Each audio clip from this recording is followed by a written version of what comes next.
mekauti kenda batamai. Mai San Francisco ki burubura. Sema mai ngai wasea yani.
Radio Bulando Vata mekauti kenda vatamai. Mai San Francisco ki burubura. Sema mai ngai wasea yani.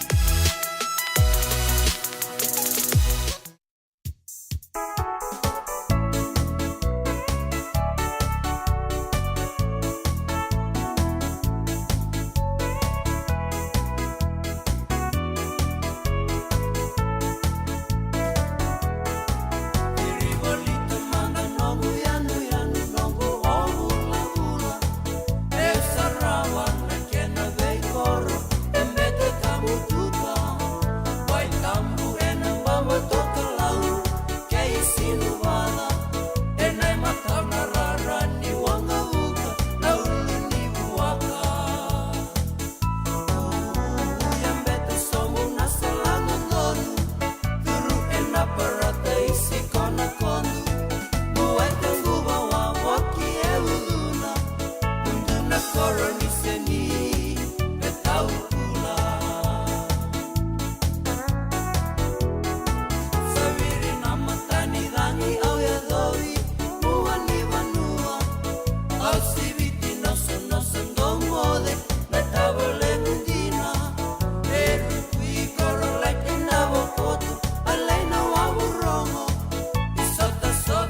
Ana radio mbulan dua watar to mai veva kamaru tak tiko ni ave kandar to mai dolan tali tunga ni kanda na obula bula ni de lain do levi ana kabe benaka ni moni tende ndai ke rosanga bulu kan dua ni singa de bulu kosita onu taka ni ni mbulan bulu benaka tiko onu taka ni ni maro taka talenga na moni madawa da singa me baka nanda kuengo ke la sa singa tu siti tiko veke mundo mai banua baka nui ni benaka ni teko bo benaka na madawango do tali tiko na madawo do tali na madawa ni kena garavi tiko ni tavi na nonda sa sanga tiko menda na rawata na vika enda sa tuba ni tiko mai kena waka nuni venaka tiko ani na radio mbulando wata ka usure tiko mni menda na vitoma ni tiko ani na do tale na madhao vo do tale na madhao ni garavitavi waka mbibi tiko na nonda to programu na to iwasiningo na wata ena kabi venaka ni moni tinde ndai sa sivitongo na tolu ena tini kandua na miniti se venga na vono ni sema tiko mai kena ena kabi ni koa usure tiko mni mo ninge wasi atoko mandanga yani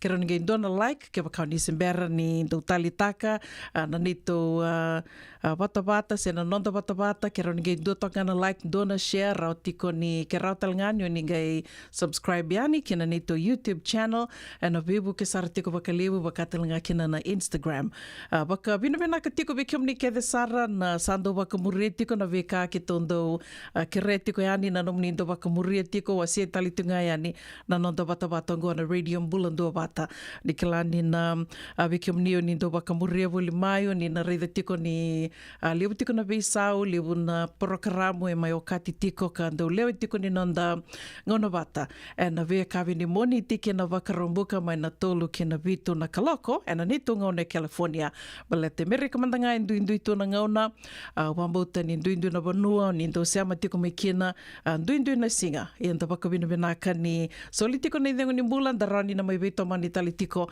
na ndua na vata ngoa na radio mbula ndua vata San Francisco me kauti kanda vata tiko mai se venga na vanua o nindo seama tiko me kina totoka tu nanraki veke tu e California na sai California ngo i San Francisco na tombalevu i San Francisco Santa Rosa Sacramento ke to vakila tu na totoka ninraki ndinanga ni rungu tu na levu na vanua ya sanango veke to ya mai na deva ke California se Southern California lewe kim nio ni sakilatu na Los Angeles na biba no vaya na sana ni vaya era vakila na revu ni dhangilambo Hillary ana moni madhawa sa utingo era sana panua e tukuni ni era sana vakila tingo na wudha lewu sara na lubu kara vakila tiko mai na dheva ke California ia kito baka vinivina katiko e na sanango e tai e sanango ni senga ni kito vakila na revu ni Thangilamba o Hillary dinangani kito mai wakila tungango waka me tunu makatunan raki to sakilavi nakatunan raki ni Thangilamba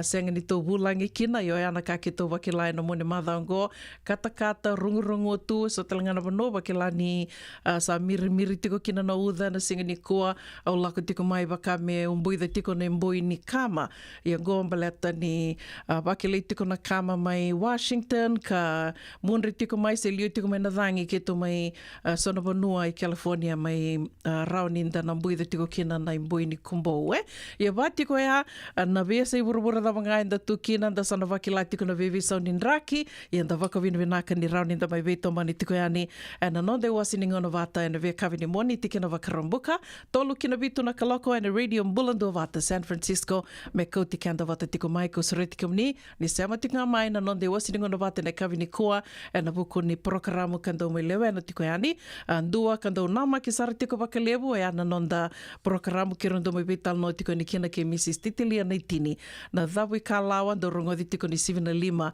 na tini na miniti bakatelanga kina na norto programo bakarutaki na Regional Pacific Islander Task Force kito ndo mai vital no tiko kina sendo mai wase tiko ni kina na bika so erto na numa ninga niti kanda na itoke bakambimbi wekenda tona sa bimbi mai kato sa mai bakai tiko na vanua levongo California o na Regional Pacific Islander Task Force ninge nana makitiko mai ni 7 na tini na miniti kono mandangango tindo manda na itavisere kono viava kambula tiko ni kina wekim ni kede sara na sema tiko mai na kavi ni koa dombula vinaka na ita Amy Sauledha dombula vinaka na sema tiko mai vunisea do se tiko benga mai vunisea ngori wakanuni vinaka tiko ni wekim do wakatalanga kina vi Daniel Tux nimbula vinaka Daniel Daniel.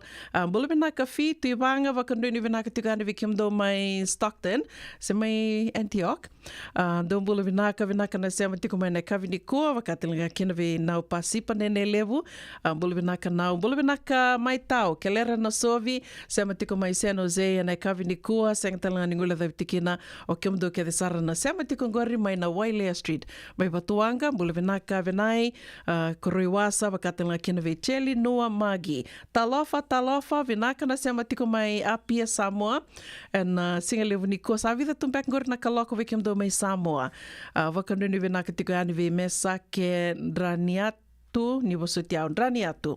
Bula vinaka mesake vinaka na sema tiko mai vakatala kina vitina TJ sema tiko mai LA na esa vaka LA na leva ke California vada tu na uda mai sanangori sista lubu tumbeka sana bonongori vakanduni vinaka talitangani ve mare da lalanga vesi ni bula vinaka ma Bula vinaka Den Raumakita vinaka na sema tiko mai na kavini kua wakatala kina vi vivita kurilangi bula vinaka mai tau bula vinaka vasu ni Wairoro vinaka vakalevu na sema tiko mai ni sema tiko beka mai vei vasu ni Wairoro bula vinaka tori katinai ke kimdo ke sar na sema tiko mai na atu kuka na kavi vinaka ni moni tiendendai senga talani ngole da vitikino kimdo ke sar na sema tiko mai ngori mai Wagga New South Wales bula vinaka laveti mbali suwa ke kimdo na non ilawa na vuku ni vili niu waka idhuri tiko mai Sanagori senga talani ngole da vitikino marama naita bula vinaka mareta kalundau ni bula vinaka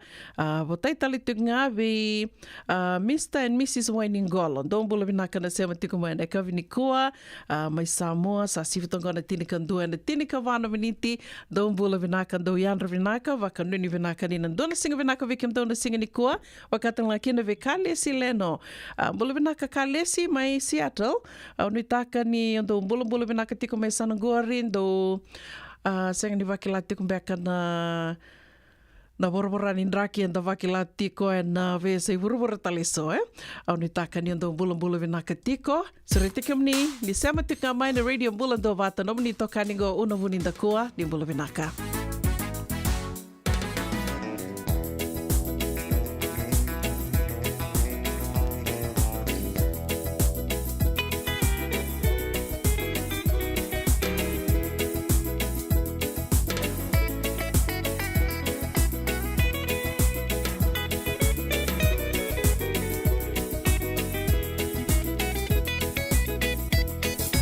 Sana vakarau mesakele tuno anda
kena ni kara rawa na dhaka waka kekiwa.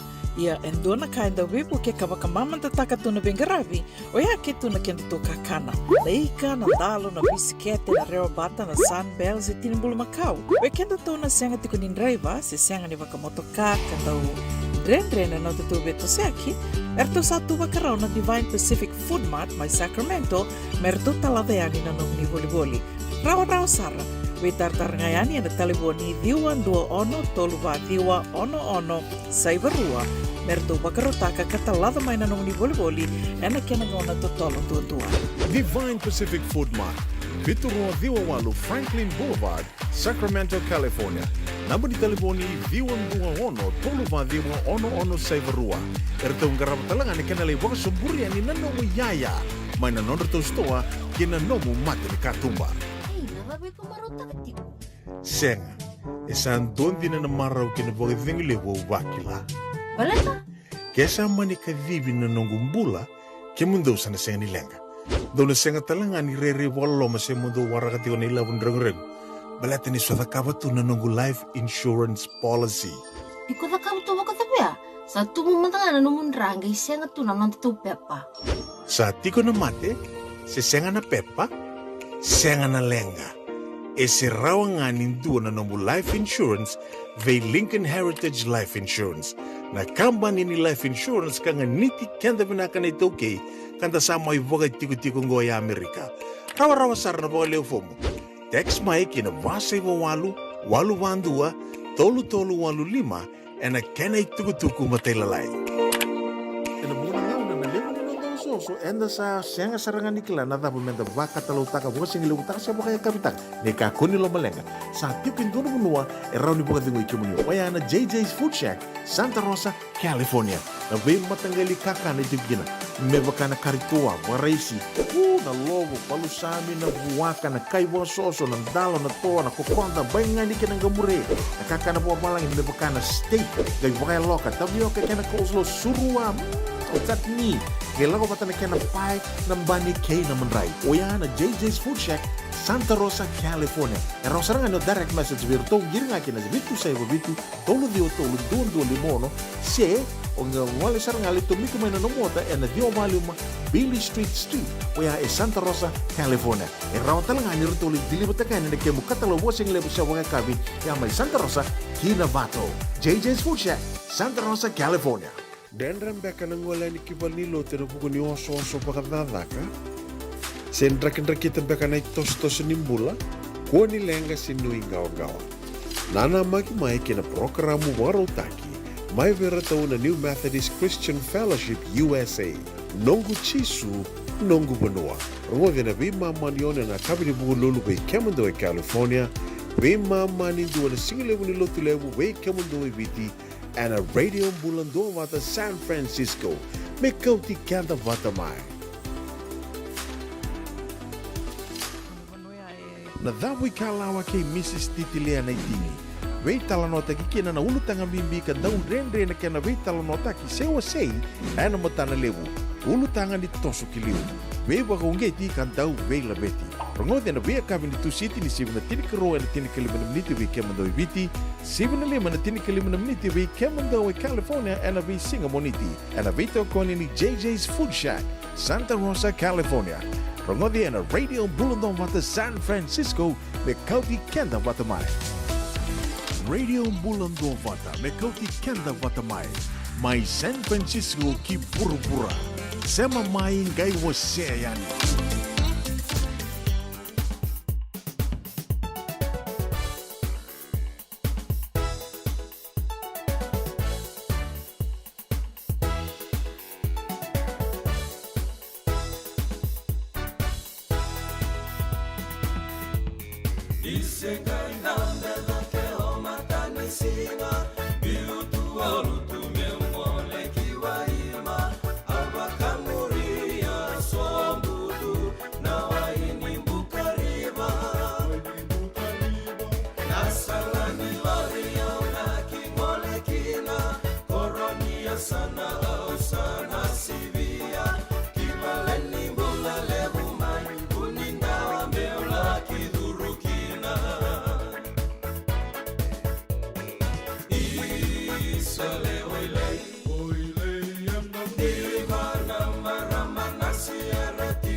Ia sandina saran dona kambimbi o ya menda maru tiko kataleri menda maru tiko me bakai mai ser tak tiko ne avikenda simi rova ene kavi vinaka ni moni tinde ndai ne krosang vulkan doni singa ni vuloka sita waka nuni vinaka tiko yani waka mbula tali tunga yani vikem ni ne singa isema tiko mai ene kavi vinaka ni moni tinde ndai se venga na bono ni isema tiko mai kina duindu na bonua duindu na ngauna duindu tiko na singa waka vinu vinaka ni rauni da mai virongo di ndomo tiko rauni da mai veito mani tiko da mai isema tiko ene wata ngona radio mbulando wata ka unuitaka ni na wakamamanda takatu na nonda itavi na singani koa se mani tavi da wanganda waka itavi takitu kenda tukina so enda na kita tu so lewa tu na tani na itavi enda mai dhola tu na singani koa ia se mani o nomu lewa waka takiko se mani ndota ni tale lewa o suriti ke muni ni sama tunga mai kina radio mbulando wata ya ando na kaironi ni na wakatu lewa kina ka waka nui tiko ni nei lutu tiko ni tavi da wanga ngaravi tiko na veisere keve sara wakatangi tiko yani na nonde wasiningo na wata ene kavini kua ka wakatilinga kina na programo wakarotaki o tina vai na tini na miniti na rati wasiningo na tiko na Regional Pacific Islander Task Force ka wakatilinga kina o tina 5 ene tini na miniti na nonda wasiningo na ni dhawi kalawa kira na mai betal no tiko ni kina ke Mrs. Titilia na tini ka usureti ke moni seama tiko nga mai kina ia ke waka e na vukunga ni oso wakadhakadhako ni sama ni na oso e na ngono ya senga ni rauni ni na sema tunga mai kina senga na lenga rauni ni ge do rongo de tiko na programo kede sara e do mai rongo de tiko ani na nonde wasini ngona bata na via kavi and YouTube channel ke rauni ni ge sikoba yani ke bakani sembera tiko ni subscribe kina YouTube channel na radio mbulando bata YouTube rauni ni ge subscribe ni kina mo ni ge ndau sarava ni ge rongo de tiko na via programo kede sara endo mai rongo di tuku ani ana nonde wasiningo na ana via kabi. Awa tukune tuku ani ani abakilai ana moni madhaongoa na Dhangilambo Hillary, mai berato mai na theawa ke California, ane asa waka Los Angeles, vekum ni na sa ando rongo tu LA, bono rongo lebu, ke na bebo no bole kati LA, i ke LA Los Angeles e ono tuku na yaua na nreiva, mon reiva ke i Los Angeles, ke ana wuna ke tu seanga ni baki las sotikina na rebu ni Dhangilambo Hillary. Ia ndona ka ki tō wakila ia sana goia na wera manda na bebu kayake, wera kara tūna nonra i tubutuba, se rambiu toka na nonra i tubutuba mera bebu kayake, na moni madhaongo au wambuta ni kua talenga o ka tiko kina, era na wakila ni sombeka na nonra na wangabuka i ndona mera buka kina, e na cancel, dhiengu tiko mbeka na flights ka ndona mera buka tiko kina, e na moni madhaongo ka mani, ko te saranangu kasama ina be kaso e rawa ni ndana be bakana numi tukina bakambimbi be kanda na ando be bukayaki se tumbe kana no mitubutuba mondo na ngande mbakani bakamatubu bale and ndo na ngona leka ngo na lamani ambakingo totolo wali tunga na ngona tasa da batal mengo na buloko sita santa siro sombutaleani siro sombutali tigani na ruano ndolu ruo sanga bulu katolu kokilani bungo be kanda na ngona ngo sa lele be kanda sa ndo ngande ndo be la kayaki ndo be bukayake ya kongone ona numa ni na binaka me wasi tumandanga yani eso na ka karao ni na do and rabitu kina rao ni na do numa tu e ngona nda vaka vaka rotiko kina e na buku ni nda lako vakangande senda buka senda vondombasi senda ndreiva semani dhabanga no mundo itubutuba no mundo lako vangande ya weekend tomanda to na tiko nda tu itubutuba me to na buka na moni madha mai ngo se na dona ngona leka ngo vidangana ka au nanu mami ona wasi atu mandanga yani ndua au kilani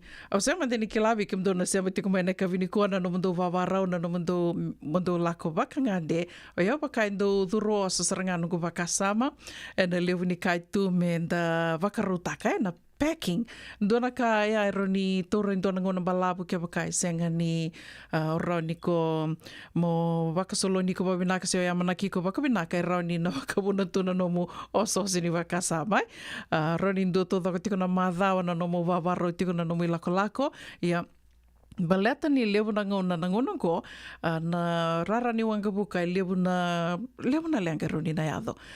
For whatever reason e roni na senga ni lako na wanga buka ko na numa ni na le buka kina se o le buka ke baka connecting flight so mbeka na ngona na le senga ni ondo nuia na nomo connecting flights roni na le modi tu na ndona rara ni wanga buka. So na kawaya ko sandu o ke la ni sandu wase o tiani ko na numa mi wase tali tiku mandanga ni na ngona ko au ia na nomu na wakarau takatiko mandanga na nomu carry on na kato mana kouta watkiko na lamani wangabuka matai rando tukuna na kenandau rando tu mera wakasala tiki kianta tu na wekawago na nomu carry on mongaru na me kako soti ni bimbi me ti etiko nga na kena na kena i wakarau na kena bimbi se na kena levu so na rara ni wangabuka nda lakani kena sa tunga na wanua mona leki wakarau takakina na nomu kato o na kouta watkiko lamani wangabuka se na nomu carry on.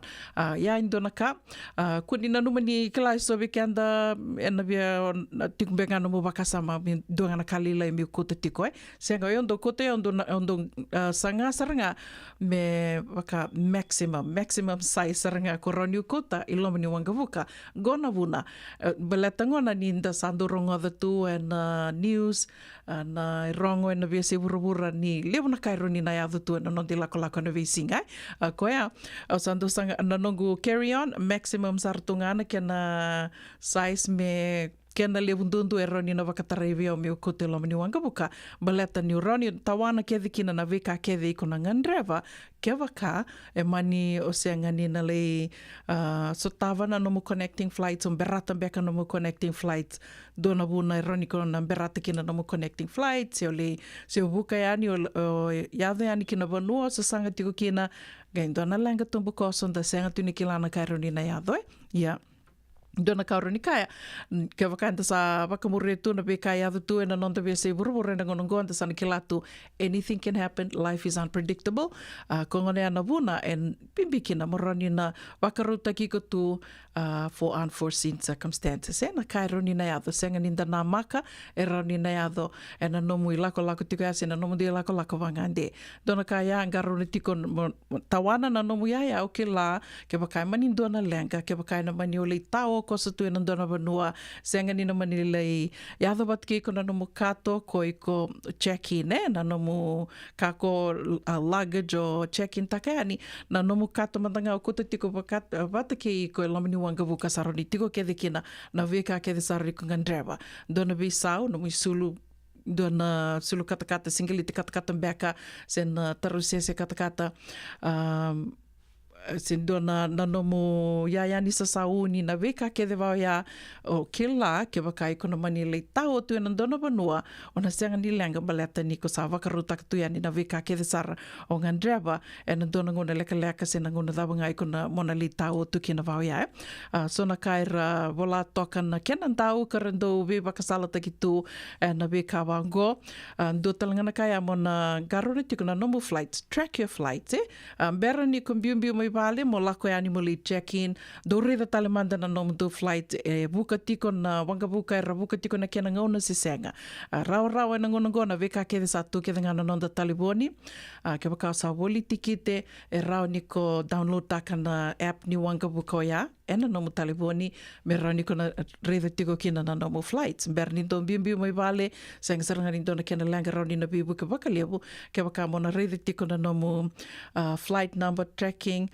ni lako tiko na ngona indondonu me buka kina.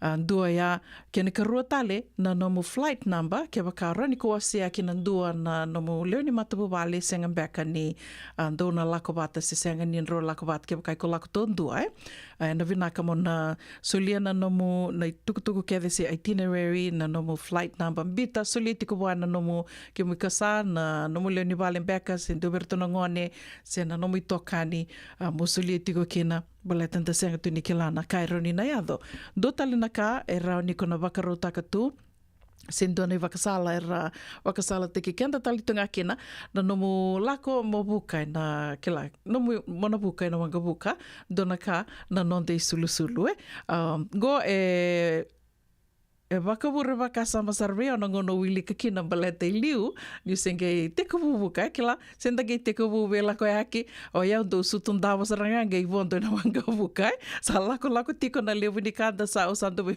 wili ka wasarava tu na kairo na lenga do ya do na sono wanga vuka o sange wili ka talitunga na ve karando volatu mai o irana kenan daura do wakasala te kenda tu sange tu ko ni mondara na isulu loose clothing ya na kaira balatu loose clothing baleta na dawa iku seng tu ni kila na balabu ni ngono ikon dabi tu kina lam ni wanga buka seng ni kila na kairo ni ado lam ni wanga buka se na vanua na kai na mani ado at least o iku mandanga vate ki iko longa bina ka tu ene no misulu ondara tu ya ngeo seng ni kila vakadava na balabu ni ngona on gera ni ona live sau talikina do ya wear loose clothing do tali bring a sweatshirt do ni sulu kata me bakawasa tu kuneani do talngana ka na stokini o wakasama taksar na mataining o na o senge vuka me kine i viti me usa vuka me Amerika dona nungu tokani maraman India o kasando vivu kaya ki wakalevu ko sando levu na nona rutunga India wakamatu vale gai tuko no kaviao make sure you take stockings o sange vari de ko tu what beda mo ko te kina na stockings beleta ni kila sembertu ni vuka wakandu senge mataining o na ni o babaro tiko kina me vuka mai gai tuko no ko senga iko kutango sange sele mo kwa na stockings and pantyhose me undara mai bale tukono kwa ni kono bondo na wanga buka mbata vina ka me kona ndara tu mandangango so you can be comfortable au baka vina ka wa au baka muria na nona i vakasala tiku vumea me da tiku mengo na vingo na kede ndo buka kina usando ngaro na vina ka tonga vitale mana ke baka ko ndara tu na sulu loose clothing senga ni o ba sulu kata tu na vamu mandanga ke baka mondara tiku no stokini se tawana tu mandanga na stokini na rauni na bibu ke sarva ke lebe ko rauni ko na li long vina ka talanga kina se mani vina vanua o le tao tu kina kevaka na maniado do talea pack a small pillow. Ngonango, rao ni kona gelaka ni na virarani wanga buka ke de satu ke de na ka ke de saranga i ko ngandreva. Me o buka ki na mo longo vinaka na no lako. Doya travel pillows boli takatu en na virarani wanga buka rani ko bolia so i ko saroni ndartonga bango endomomu. So lombi sartonga baka lalai. Mama roni ko tawana tu en no lomani carry on sen na no katoya ko i ko patiki ko lamani wanga buka. Don't overpack. Me ka koso tini bimbi se o tawanu tu sona kai ko kila senga ni wanga dreba ke ba kai ko kila ni rauni na tawa na no mu check-in luggage ko me wondo ya ni lamani wanga me wondo ena wanga buka senga ni o ko patiki ko tawana kina. Ka ko ni waka ikoliba o so staka walitu na no mu carry on ko ya so telngaro ni ko tawana do no mi bola ke if you love to read. Senga tu ni ko kila o ya usa waka do buturina ko tani bola baleta ni lebu nei bola do tali taka meulika satunga na talivoni na Audible books yando na kabina ka talingaro ni kona wakaruta ki ko kina download taka na nomu Audible books senga ni o na ngandreba kina na wifi ke wakai sa download taka na nomu talivoni tiko na wifi se senga esa na raunga ni kona wilika na nomu bola na talivoni kila do o tukuni tingo ni bola do na kau baka o marau taka tiko ngona i bola tambu baka viti esa rau talinga ni ko download taka tu na nomu talivoni you do not need wifi me moli wilika na nomu bola tambu na nomu talivoni songa na kairo ni kona wakaru taktu saro ni ko baka nga tak talinga kina na nomu talivoni so be kianda na do via sara lealo. We love watching movies. Leuna ya la Alexaroni download takavena no taliboni. You do not need Wi-Fi. Seng ni onang andra kina kia manioli tau tunda no banua. Seng na Wi-Fi rani ko sarava tumda no ya lealo. Ia nungu tuku na tingo na taliboni o baka samataka ndo talanga na kai rani na bibu ke bakalebu me tikobi ko ndo na portable charger. Ndo talena ya do baka samataka tongo mi ndo tuku ni tikina na bank charging bank. Yeah, eroniko it's crucial. Nangonongo kambimbi mena dua tikobi kona portable charger.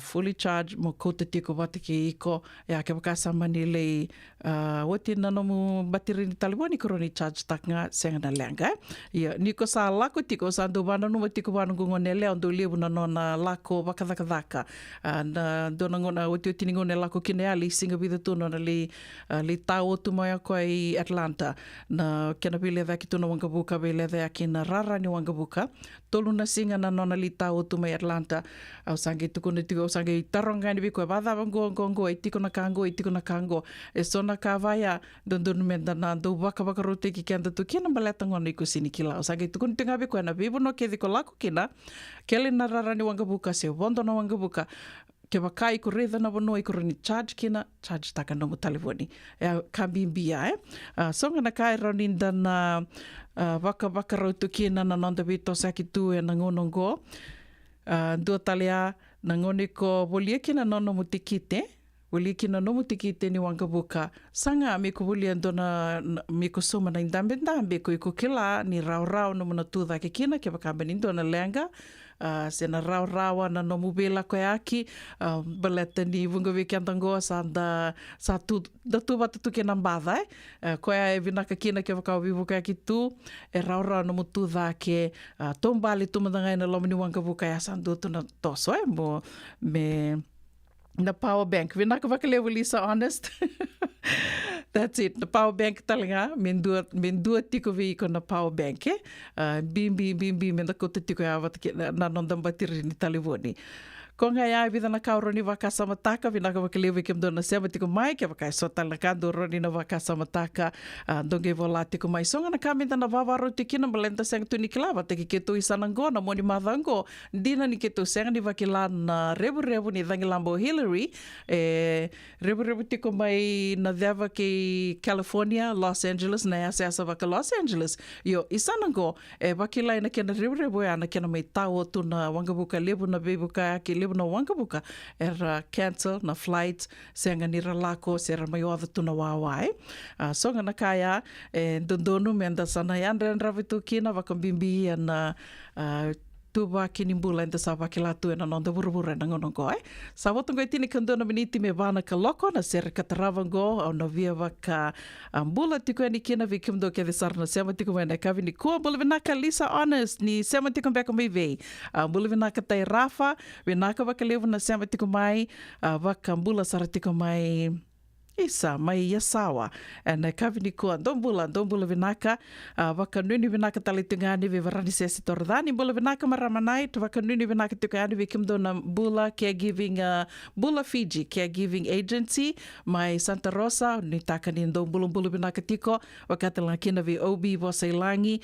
dombula vinaka Johnny Kisno Silio Noka isa sandende oni takani dombula vinaka tiko waka talakina vi Sereana Lee, Sister Lee, Rombula vinaka ilivele timbeta wake, vinaka wakalevu na sema tiko mai na moto mai nandi, Rombula vinaka mai nandi, na kavini kua, wakambula talitungayani ve Den Raumakita, Rombula vinaka Den, kereser tiko ve Debbie, Raumakita ke Sean, mai Roseburg, Oregon, Rombula vinaka na sema tiko mai Oregon, do sengani wakilana, na kumbo mai asanangori bula vinaka so tia ve lawa vakanduni vinaka tigani tadingo na singani kua vakatanga kina ve Abel Junior bula vinaka barada vakanduni vinaka tigani Menlo Park ni rangkara vinaka tigana ngone buli seng talani ngole da vitikina Mereani Eli nimbula vinaka mele ke Harry vakanduni vinaka tigani ve Kemundrau mai Santa Rosa mai Nandawa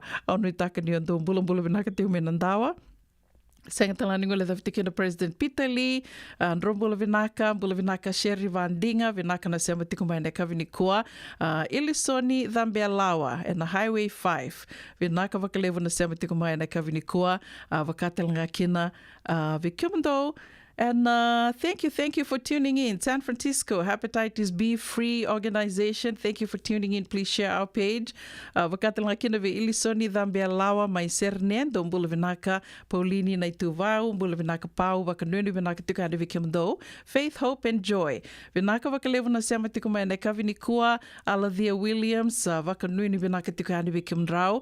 Bula vinaka Emily and Sione. Thank you for tuning in. Katie Mere ni bula binaka maramanai ta Mere Blakemore baka nui vinaka tika ane vikim do mai vinkor Mill Valley ro situnga mai Mill Valley se sa tiko ina city. Au nui taka ni ondo bula binaka tiko vakatelanga kina vikim do ke sara na sema tiko mai na Zion Shopping Center mai tavua do bula binaka Solomon ni turanga mai muri vakatelanga kina vi no kengarau ni bula binaka na sema tiko mai na kavini kua vaka nui ni na marui tiko na nomu ni bula vikim ni talanga vinaka vakalevu isa arto vakila tiko na raki dha ya the tukina vinaka na sema tiko mai na kavini kua bula vinaka anamba tamba vakatelanga kina vi ilikaya ngalo mai Paramata Serne au ni taka ni ondo bula vinaka tiko aseli saumaka vinaka na sema tiko mai na wabu levu mai suva vaka nui vinaka tu yani vikim do na singalevu ni tusi tendai vakatelanga kina vi lavenia vakalalombure bula vinaka sista au ni taka ni ondo bula vinaka tiko vakatelanga kina vi Daniel Tux mai South Australia pairings vinaka na sema tiko mai na kavini kua senga talani ngule dhavi tiko na serengo o Maria Lengeta bula vinaka kini simeri ranandi vakatala kina ve ngori savo vinaka vakalevu na sema tiko mai bula vinaka roti maleti kamarusi mai rewanga vakanui ni vinaka tiko ani vikimani bula vinaka sista vave sikula ni taka ni oni maro taka tiko na nomuni singa ni vakadangdang ni kua senga talani ngule dhavi tiko no Carla ni mulia deva do bula vinaka mai San Rafael tarna vini tiko isuba ni bula vinaka vakatala kina di bolam biu ke kimdo ke sara mai nei kawa ngona buni bola levu ni Honor Foundation USA vinaka na venga ravidi senga talani ngole davitiko na serengo o sala nanda naivi lawasa don bula vinaka sala bula vinaka kinsi mere vinaka na sema tiko mai savu bangata vinaka vakalevu na sema tiko mai na kavini kua Timothy Matavudu ni bula vinaka Timothy senga talani ngole davitiko na serengo Mili bula wale vinaka Mili na sema tiko mai au bia bakambula talitunga yani buana ndau vengo totoka mali anang ngone mai tumba sandende ko ni ali mai ndau ve au ni taka ni ndau bula vinaka tiko bula vinaka Ponichese Vosai vinaka na sema tiko mai Lambasa na kavini kua Otongo ono na miniti me vana kaloko and radio bula dovata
Pigs try to get at you. Park it like it's hot. Park it like it's hot. Park it like it's hot.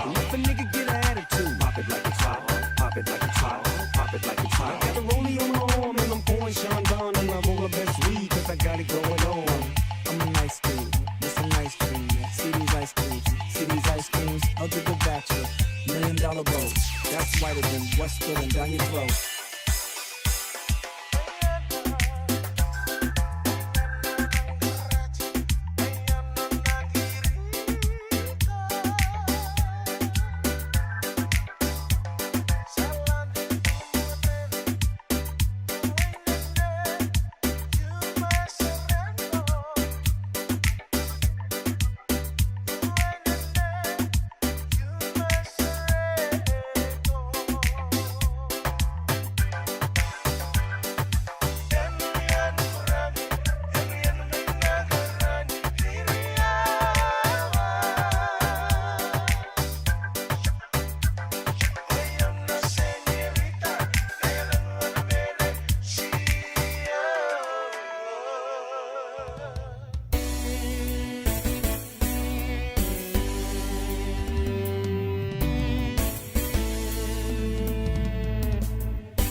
na dhawi kalawa ke Mrs. Titilea na itini.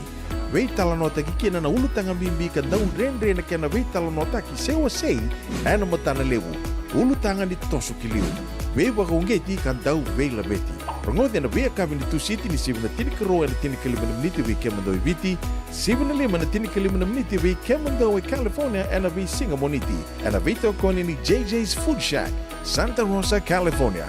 Rongode na Radio Bulundong wata San Francisco me kauti kenda wata mai. Sengan dina ni kara rawa na daka waka kekiwa. Ia endona kainda wipu ke kawaka mamanta taka tuna bengaravi o ia ke tuna kenda to kakana. Na ika, na dalo, na bisikete, na reo bata, na sunbells e tinimbulu makau. We kenda tuna senga tiko ni driver se senga ni waka motoka kandau dre na no tutu beto seki. Erto satu wakarao na Divine Pacific Food Mart mai Sacramento merto talaveani na nong ni voli. Rawa sara. We tartar ngayani na taliboni diwan 2121 saibarua merto bakarotaka katalada mai na nong ni voli ena kena ngona totolo tua. Divine Pacific Food Mart, Viturua Diwawalu Franklin Boulevard, Sacramento, California. Namba di taliboni Diwan 21 saibarua. Erto ngarama talanga ni kena lewa suburi ani na nomu yaya. Mai na nondra to stoa kena nomu mate ni katumba. Nungu chisu nungu badua. Dorongode na vima mani ono kina vitu ene kawani bugululu we kemunda we California. Vima mani rua ene kawi kina tolu ene singalewu ni lotilewu we kemunda we viti. E warotaka na New Methodist Christian Fellowship USA.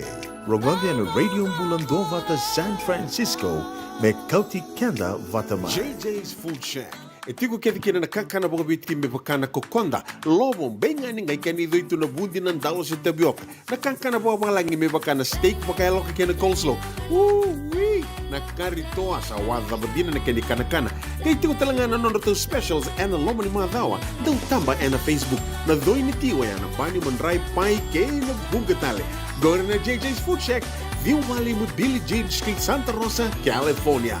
Karotal nga nito dili mo yang may Santa Rosa, may ato sa rani kinavato. Giritirto sana kinavitu sa mabitu tolo dio tolo dundu al limono. JJ's Food Shack, Santa Rosa, California. Radio Bulando Vata, me kauti kenda vata mai. May San Francisco ki burubura. Sema mai ngai wase yani.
Ongo na programa Warotaki man Regional Pacific Islander Task Force and a radio mulandong ante San Francisco na kauti kenta patamai. May sibitangona vai na diwa na miniti vakambula tiko yani vikemdo na sengesema vo tiko mai kina dua tale no de wasi ngona vata and kabi binaka ni Moni tendendai ne karusanga vulukan dua ni singa ni vula kosita dorna nonde wasini ngona go kando we toko ni tiko kina na Regional Pacific Islander Task Force. We kem ni na senga tiko ni kila na dawa sarmanda na isongo ngo se dawa sarmanda na usutu ni non reto bengarabi reto ndo tu takasartu ngana beka ke de sar remember le tikenda kanda sangole mai na be matini tu mai na wasa Pacific kanda sambai bakai tiko na banu lebungo Amerika bakambimbi tiko bekenda to i California. Dina ni na songo ngo e kobuti merika kede ia kona na tambana kau mai sema tiko kina na radio mbulando bata e benga rabi baka tamba kindua member le tikenda na itoke se kenda kanda ngole mai na be matani tu mai na wasa Pasifika kanda sama baka tiko na vanua levongo o California levu sarna karto do tutaka indua na kalibundu ronikaya o ya na ken na nonda do baka na numitiko ani member leta na mate so era ni veito vitiko be kanda ka erto senga ni tunga merto tukona tunga maioi go do vital no tango se me wasi go se me vital no tekingo erto do daka tiko mai na wili kanda usoli tiko mai na vitambana ni mbula ke sara and ve county eso and state level o ya me na matani tu levels and matani tu na state level go California o tia sanga mitiko ya ni na ndui counties ka rtondo tora ke mai ni wili sanga indo tukuni mai go na go me na vital no te kitinango se sa bimbi me na vital no te kiani na be bakarara ma te kitiko member leta na mationgo endo na mate sange mai vital no te kitingo ya na TB o ke lavi kenda to ke de sara na ngole mai viti to ngole mai Amerika to ke latiko ni berni to ngeli daka yani bakambimbi ke bakaito la komandani me tuli daka na ndona agency se na vitambana ni daka tali so na tambana ni mbulai and medical services and healthcare. And though ngadrebe bakalebu menda na se do sarangana kai lava ki mayo ya mona da kabayani na no TB test.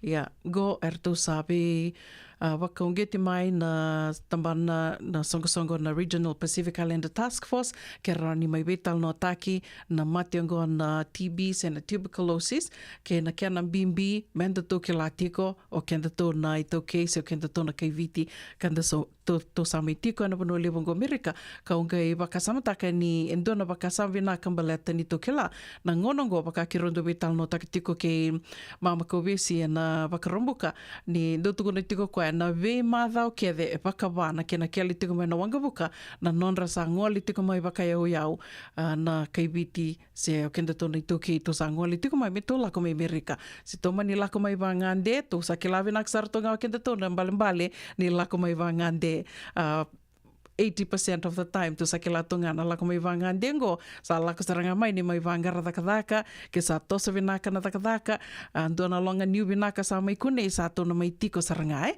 ya se to sa lako mai na buku ni green card sa rao mai na green card lewu saranga na weekend to na itoke nda sa rawata tiko mai na non the green card sandangoli tiko mai ya na buna ko ka kena ni sa bimbi talngana kena bimbi tal no tiko ve vakarara ma tiko member leta na matengo na TB kena bimbi menda kila na buno menda lako ni kena menda la kilo rai se na dava setimanda se na dava saramanda e ngandrebi kina menda na lakonda leitura na nonda TB test ni mbera ni nage lakani menda li dakadaka e na bibono ni dakadaka so dona ka kirondo we wase takabaka lebo ya ni gona vanu enda mai tau ya vuke de kina enda lako mai Amerika se mani vaka pepa mai o green card mai se o lako mai vaka ngande na buku ni sana tiku ngana vaka sama ya keto miu lako mandanga ngoli dakadaka tolu mandanga na bula nungule dakadaka sa nge lista le mai e watu ya na nonda tui tuba ia Se mani bakadava, bimbi me tona lako mai me tukila that we need to get that TB test. And dondonu mona litura mai na nomu TB test, nimbera ni onge lako ani mo liwa ngaradakadaka, se nange rauni na rawa na nomu bakadakadaka taki, ke baka iko sa kote tiko ani na nomu TB test. Na kaibi na kakina ni lewu na agency ni kay viti na ito kay karsawa ka agencies tingo caregiving agencies ya talanga sandu na tiki ni non rabing garabi na non rendo vakava saranga na TB test era sa vakarita ka beira karlako ani merli taro daka kasi berti na non TB test na vanua mera lako kina mera li TB test dona kaida roni na vakabinubina katiko kinango Amerika vakambimbi kenda to California au tukunango vakambimbi California baleta ni kebaka mo waka toto wata taka na wanuango California ke na Bay State, tali so, Amerika, e senga nindu e toto wata ke California, senga walangani o ao California, e rawa, ndua, na lako mai menda mai bangarambula kina se menda mai tau iawu kina, se mani da vital no takatiko na vika e na buku ni dhaka, se da mani vital no takatiko na vika memba leta na tambana ni mbula na nonda mai laurei wakabuni wai. This is the easiest place. California, rawa, ndua, tiko ngai na kena do bakararo taki tuna kai California au tuko na talangani na waka bisinisi mandanga ke bakai senga tuna mo pepa rau ngani na mai waka durin bisinisi na bonongo o California na kai ndu kina California ka to kalunga te kina waka levu ni levu ken to la komai to sami to yavu na bonongo California ya les talemande na TB na be bono ke de Sara o tiko kina na we tauni, na city, na county, e tiko kina i dona vanua i koroni na lakoeani, mo le TB test, lei Sara na i sau iko na soma, ke waka e lava ki mai se o lakani i dona vanua, e tukuni mai mo na soma kina i dona ka. E sona vanua, e senga sarangani ko na soma kina i dona ka, mo na le TB test, o waka sama taktingo ngo na vida na mbaki sa oti do tuko nga nungu na mbaki sanga bulu sa oti na vida na mbaki sa oti ngo senge lako me kina nge mai sanga me ole TB test na bodo lako kina ya e tini ka walu alinga nandola wa soma me o TB test ya Vekio menina simbera tiko ni senga tiko ni matata vekio menina keni lako rau ni kebakau ni senga ni via tartar mai kena radio mbulando bata me kitu suliani na vanua e rau ni lei TB test kina wakata taro avoki but e lebo bekandango sanda tungo sanda kilatu na vanua e rau ni dalako kina mentali TB test au wase tiko ningo e na vukunra to na senga yadavo mai rau sar wakata taro nga kebakau senga ni via wata taro ngir mai se message mai wala mai kina radio mbulando vata baleta ni nduindi na vanua enda tukina nduindi na vanua e rau niko na lako kina me lindua na nomo TB test ngai tiko talanga i sana vanua o na li TB test kina e senga ni ngandrevi kina mo na soma indona ka senga ni ngandrevi na nomo insurance senga ni ngandrevi senga ni tarongi mai o waka pepa se senga se mo na soma kina indona ka ia ke waka ko ngau tuku nea ke waka ndrevi ko mo waka tataro avoki we tartar mai kina radio mbulando vata wala mai na messenger se wala mai biau una buninda koa e na messenger talenga o rani na ngai vivu ke ani kina mi usuleani na vanua rani ni na ngole kina mo ni laki TB test. Vati kongoa ni lako ni TB test e na duli e na li dhula e na dua na waini mate o na li dhula kina koea oti ana gebida oti o kila ruambeka na singa oti rua na singa vikim do na se amatiko maingo melts epi SD mbali na ngasau kila ni ndo mbuta vinaka saratunga ena kene lako ke wakai dhala na nongu waka madhala ndonge vuki eu toka mai ya au na kau na numa tingo malet sando na ngono balavungo au sang kila na nongu test na TB test bo balavu na katoka na kau na numa ratingo ni kuna le dhula na dona wini mate le dhula i lingamu vato na vango utia sana uti runa singa sarto nange iko nange listale na vanonga wa dhula kinea ngendo le bakarau na vanua iko dhula kinai ni na le bakarau na ni sana dhula oti mea oti rona singa iko na reda ni na vude toka na vanua iko ali dhula kina na wini mati ambiu kia e harto sana nge le bakarau taka tiko ngana kia ni bakarau ke baka e sivia na i bakarau e dondono me tiko ya iko sana nge le x-ray na nge laktalani na test katarava e ke baka tiko tiko ngā, na wano wude ai tiko ngā na loma ni wakarau karatundu toro seanga ni kila wakatha bebida na inji, kena balambali kuna seanga ni o na lakani me li x-ray tale. E bunga be kenda tau e tona li x-ray. Ia na e na wakatau na notutu li x-ray se seanga mai na levu ni se na balabu ni vanua e bude. Levu ni vanua e bude na kena ramba. E na kei wakatau tiko i kia o na lakani o na li x-ray ia no mo li x-ray seanga ni kena balambali a ni tau biku tiko na TB. Tona kele ia o sa komandanga ni tuku na kina tona ka, di ona kei volatile na nungu bia vuni wai tiko ani na singa ni koa 2 centimeters vina ko wakalevu nei ta go wakadada ngana ko wakamadala taka tiko ni go na ka moni na namaka ni oni lei test na TB test ia konga ia ke to kede e tona lei test na TB test ke wakatu bele daka ia di vekaravi na tambana ni mbulai na matei ngo no lako kina au sangai vinaka wakalevu na sema tiko mai Brisbane na sigalevu ni kua au sangai vango waka miu nui ngawa ni sa tukuni be au miu li x-ray sangai tuku no kua turna nungu test no kua senga go mbaleta ni o kimuni kede na lako mai tono kua third world countries kimuni kede na lako mai e bia walu sanga bulu na pasente be kimuni na ngole mai na be matani tuwai ai tiko be kimuni na TB tiko e ngomuni o ni you were exposed to it e na ndua na ngona yo senga ni keni mbale ni tobi ko tiko na TB me rani ko le bakandewa ya na wakamadala bakadurbiau yo ngele x-ray sabsabana nungu x-ray makare senga ni ndua na kena lenga ko ya wakadada sara na bika dondonu mona na maka tiko ke waka sa li TB test se dondonu mona li TB test ya ke waka ko sa li x-ray and na x-ray ya tuku ni that x-ray is good for 5 years ke balbal na lamni lima na bakiara senga tali ona ngandrebi mona li TB test tale ya au bambota na ngona go asa it's been more than 5 years ke waka una lako mi uli via daka ndona tambana ni mbula se ubi ali duru ndona agency mi ndona mi uli caregiver e na ngandrebi tale mi una lako tale mi una li test tale na TB vatiko ya na keni lako o unitaka ni vivakararama taki tiko bakalilai wekim dona senge yadu bo tiko mai semberi tiko na bankara daka se sa tiko tiko benko na bankara daka e andona kamo ni na numa mena ni na ngandrebi mena tiko rawa ni bera ni oni na lako ani mo ni li daka na TB test results ko e rau sara ke kai senga ni matata we iko na bono mongole ni kina ni ge wala mai roni na ge bangara na bono roni ni na ngole kina me bola kanga na bono ni baka tiko kina e na buku ni test ngona TB test kana bebu ke sartiko baka levo e na buku ni bangara daka vikem dona singe adabo mai da baka bina ka tiko kina Regional Pacific Islander Task Force e na non reto bingaravi non reto do usutuni non reto bingaravi boli na songo ngo na Pacific Islander Task Force o ya na nonda garavi na ngole mai na vi matini tu me na wasa Pasifika kanta sama i waki tiko e na bono le bongo Amerika senda sa waki tiko tunde senda se ngole nga mai wangande nge me visau tunda i tuba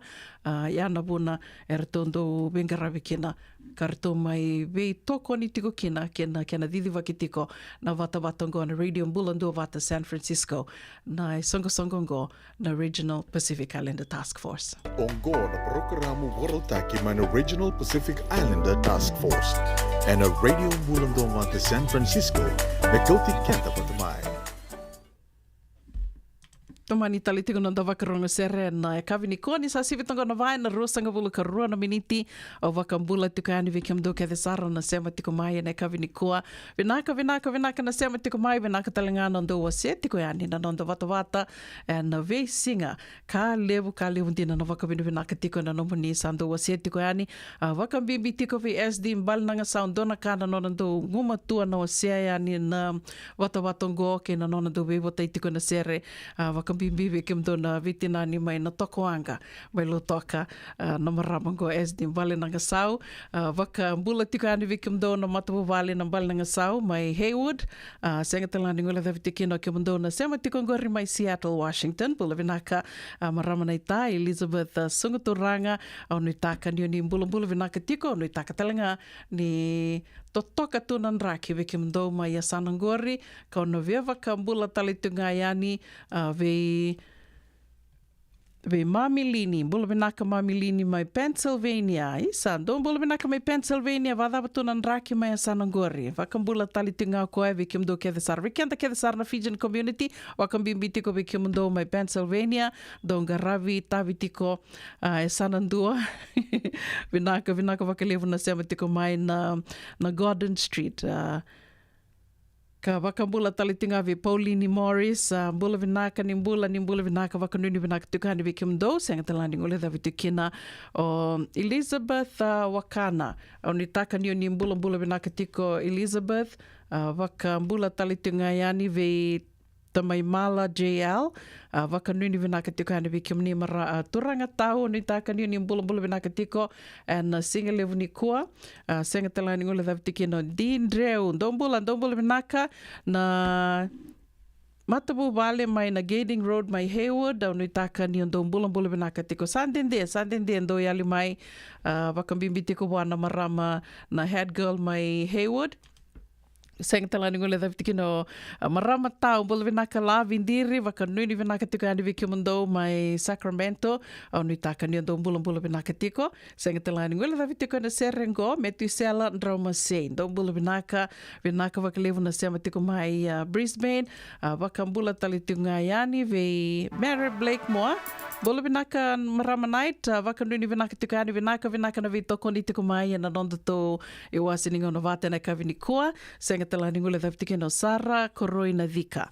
Bula vinaka Sara, bula vinaka Maraya Kaisuba, ni bula vinaka marama tau wakanuni vinaka tukani veke mdou, senga talani ngule dhavi no Mels, keke mdou ke Sara na sema tiko ngori mai na City Level San Francisco.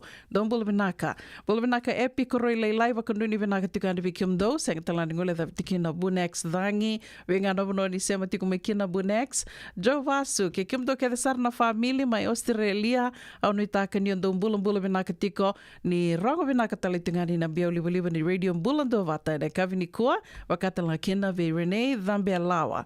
Dombula vinaka lesani ambaki vinaka wakalevu na sema tiko mai sista wakanuni vinaka talitungani veke mni senga talani ngole dhavi tikina mbui sala sikiti sema sar tiko mai Australia na kavini kua Tom Raiula bula vinaka toranga tau wakanuni vinaka tikani veke mndou vengana vanoni sema tiko mai kina na kavini kua senga talani ngole dhavi tikina netani Manu Hapai keke mdo ke sar na matabu vale na Manu Hapai mai Santa Rosa, wakambula talitungani be mbui ke tukai, vinaka wakalevu na sema tiko mai na kavini kua, laisa mbula mai mbau, bula vinaka ndauwe, au ni taka ni ndo mbula vinaka tiko, wakatala kina ve Caroline Mulia Dheva, wakanuni vinaka tikani ve Kiomani, Kensi Mere, vinaka na sema tiko mai na kavini kua, senga talani ngule dhavi tikina pasi panene levu, mbula vinaka nao, mbula vinaka atelei teti, roti male ti Kamarusi, ni mbula vinaka.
dhavu ikalawa ke Mrs. Titilea na itini. Wei talanota ki kena na ulu tanga bimbi ka daun rendre na kena wei talanota ki sewa sei. Ana matana lewu. Ulu tanga ni tosu ki liu. Wei waka ungeti ka dau wei labeti. Rongode na wei akabi ni tusiti ni sivuna tini karo na tini kalimana meniti wei kemando ibiti. Sivuna lima na tini kalimana meniti wei kemando wei California ana wei singa moniti. Ana wei tokoni ni JJ's Food Shack, Santa Rosa, California. Rongode na Radio Bulundong wata San Francisco me kauti kenda wata mai. Senga tena ni kara rawa na dhaka waka kekiwa. Ia endona kainda wipu ke kawaka mamanta taka tuna bengarabi o ia ke tuna kenda to kakana. Na ika, na dalo, na bisikete, na reo bata, na sunbells e tinimbulu makau. We kenda tona senga tiku nindraiva se senga ni waka motoka kandau dren-dren na te tube to seki. Erto sa tu wakarau na Divine Pacific Food Mart mai Sacramento merto taladeani na nung ni boli-boli. Rawa sara. We tartar ngayani na taliboni diwan dua ono toluwa diwa ono saivarua merto bakarotaka katalada mai na nung ni boli-boli ena kena ngona to tolo tua. Divine Pacific Food Mart, Viturua Diwawalu Franklin Boulevard, Sacramento, California. Namba di taliboni diwan dua ono toluwa diwa ono saivarua. Erto ngarama talanga ni kena lewa suburi ani nanomu yaya. Mai na nondra to stoa kena nomu mate ni katumba. Rendram beka na ngola ni kibalilo te rupuko ni oso pakadadaka. Sen drakita beka na tos nimbula. Ko ni lenga sinui gawa. Nana maki mai kena programu warotaki. Mai vera tau na New Methodist Christian Fellowship USA. Nongu chisu, nongu benua. Rongo na bima manione na kabini bululu be Kemando California. Bima mani dua na singilewu ni lotu lewu be Kemando biti. And a radio bulando wata San Francisco. Me kauti kanda wata mai. E lewu tu na bima tanggali life insurance e Amerika. Ka lewu talanga na kena itu. Ia na Lincoln Heritage Life Insurance yang niti kanda pabina kana ito kay kanda sa may bungi tigo-tigo na buno lewu mo. Kaya wala may bangande, so sa may bunga tigo-tigo tunde. O tawi matatiko sa sen. Raw sara na bunga lewu fo. Katigo talanga na ilawi maruroy. Lincoln Heritage Life Insurance. Na company doon nga daw sa mga claim and na loma ni Rosa nga bulu ka pa na yawa kasama niya na lenga isang oti karuan na ambag. Sigaw mo na website ka tungkol si Textby kinabasi ng walu-walu-walu tolu-tolu-walu-lima e na kinay tugutugong matay na lang. Lincoln Heritage Life Insurance.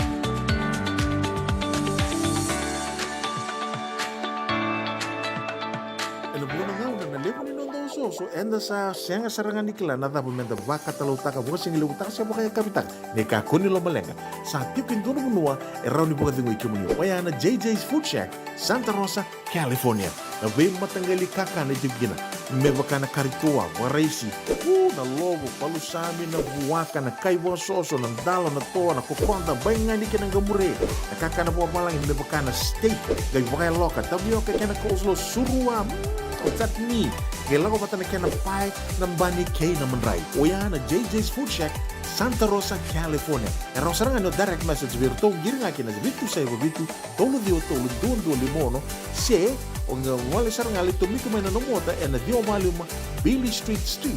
Oya e Santa Rosa, California. Era talang ani rito dilibot ka ni kemo katalo wasing lebu sa mga kabi ya may Santa Rosa, Kinavato. JJ's Food Shack, Santa Rosa, California. Radio Bulando Vata me kauti kenda vata mai San Francisco ki burubura sema mai ngai wase yani.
Ana radio bulan dua bata mai veva kamaro tiko ni ave kanda ortona ilawa na tewa prince na kavi bena kanimoni tendendai samai oto kinango itini ka diona miniti me 5 na kaloko sereti kamni sibitoka na 5 na tini na miniti ke rona mai veto mani tukani kena ke Mrs. Titilia na itini na nonde wasiningo na bakarotake na makitali tunga na vea kavi ni moni to ya na nonde talno ni dawi kalao nonde wasiningo na bata ni dawi kalao ke rondo mai ve waseti takatikina na ve kai so e kubuta na nonda mbula karao ni na buketu na nonde tostoso na vi singa wakambimbi ninda sambiu vano mai nda samaitu na vanua levongo Amerika kondo kaya se mani nda samaitu Amerika se sai burubura da banga nda salaki sangame nda tau ya bukina nda laki vakai tiko kina levona ka erani nda kaini na toto bata tiko na vi kai nda la kuduruma yana gonongo nda rongo da mandeani vida na tuku ya da tiko mai me lewana tiko ani na nonda rongo mai bal ni songo na kabi benaka ni moni tendendai matai tiko ani tuku me baleta tiko na moni madhango na nonreto songo tiko na Ortona Nibosotiao. Andi Dhakombao School. Gona Glamorous Vitulima Island Night. Glamorous Vitulima Island Night. And Bakaiduritiko and Bakaroa Sarngango and Karusangabulaka ono ni singa. Bakaiduritiko and the Friedman Event Center. 4676 Mayat Avenue, Santa Rosa, California. Tikabutiko and the Tolu na Kaloko Nekabi. Kena Tini na Kaloko and Ambongi. Na Idurduru, Duanan $1 o katalitunga kina na baka kabi ken sar baka tasu bekango live entertainment ken na veka taliso erto bakaro takatiko na Glamorous Bay Area OGs tuku mataila lai membaleta na songongo raun uningebe tartareani ke meroni mbola na taliboni van 2582 ono diwa saiba ateda dabu na taliboni ono 5 saiba Vitundua, saiba rua dua saiba seke laisani ken rambuka. Na taliboni diwa dua ba vitu saiba 5 ba saiba. Na nonreto namba na marama karto angonga saratiko bakalevu na ken ngaravitiko mbiu batatiko na songongo na singa bakaroa isarangango.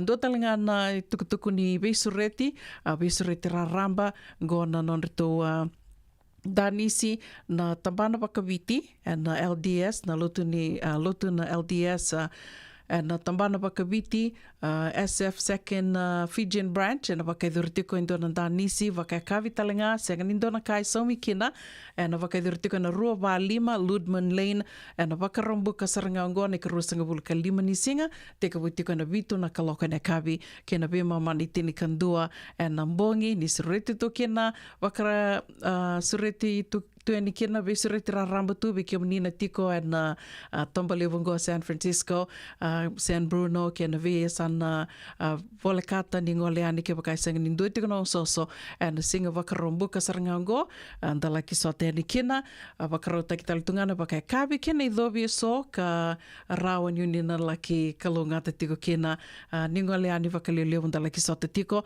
na theme ni mbongi ni bakarombuka ngo ya na Island Bula Night ka raun yuni darani kina na nomuni kalawata suli vakarota kita litungana i dhobi membaleta na vikavao ya na singa bakarombuka mayongo bakarowai singa tambo ya na matai ka rua katolni singa di bula September mai Hawaii erto na bakana numatiko kina na singa ke te lebu na mataini singa na bakaidurtiko kina na mbose dhakobata sen annual general meeting sen na mbose bakaembaki kana bakaidurtiko na Laia Shopping Center tekabutiko na vitu na kaloko na mbongi ni bakarombuka na mataini singa ni bula September bakaidurtiko na Laia Shopping Center bakaruwai ni karua ni singa bakaidurtiko kina na soli tekabutiko na tini na kaloko na mataka kina vana kaloko na kabi bakaidurtiko na Koko Lolio Kekela Park mai na Kamehameha Highway. And ono na kaloko na kabitinga ni Bakarawai, ono na kaloko kina tinikandua na kaloko na mbongi, na bakaidhuritikina na Danisi, bakakabi, $200 na tikite, kanga tora rao yani sabole ili sartiko na tikite. And bakaidhurtiko na Honolulu Suite, second floor, Tapatawa Hilton Hawaiian Village, Waikiki. E na singa tambu, nei ka tolni singa di vula September, wakai dhuru tiko kina na lotu dhoko bata, lotu talambeangani vi talatala, kan teka wutika na lotu e na rua na kaloko, e na singa lebu wakai dhuru tiko e na Kahuku United Methodist Church, Kamehameha Highway, Kahuku.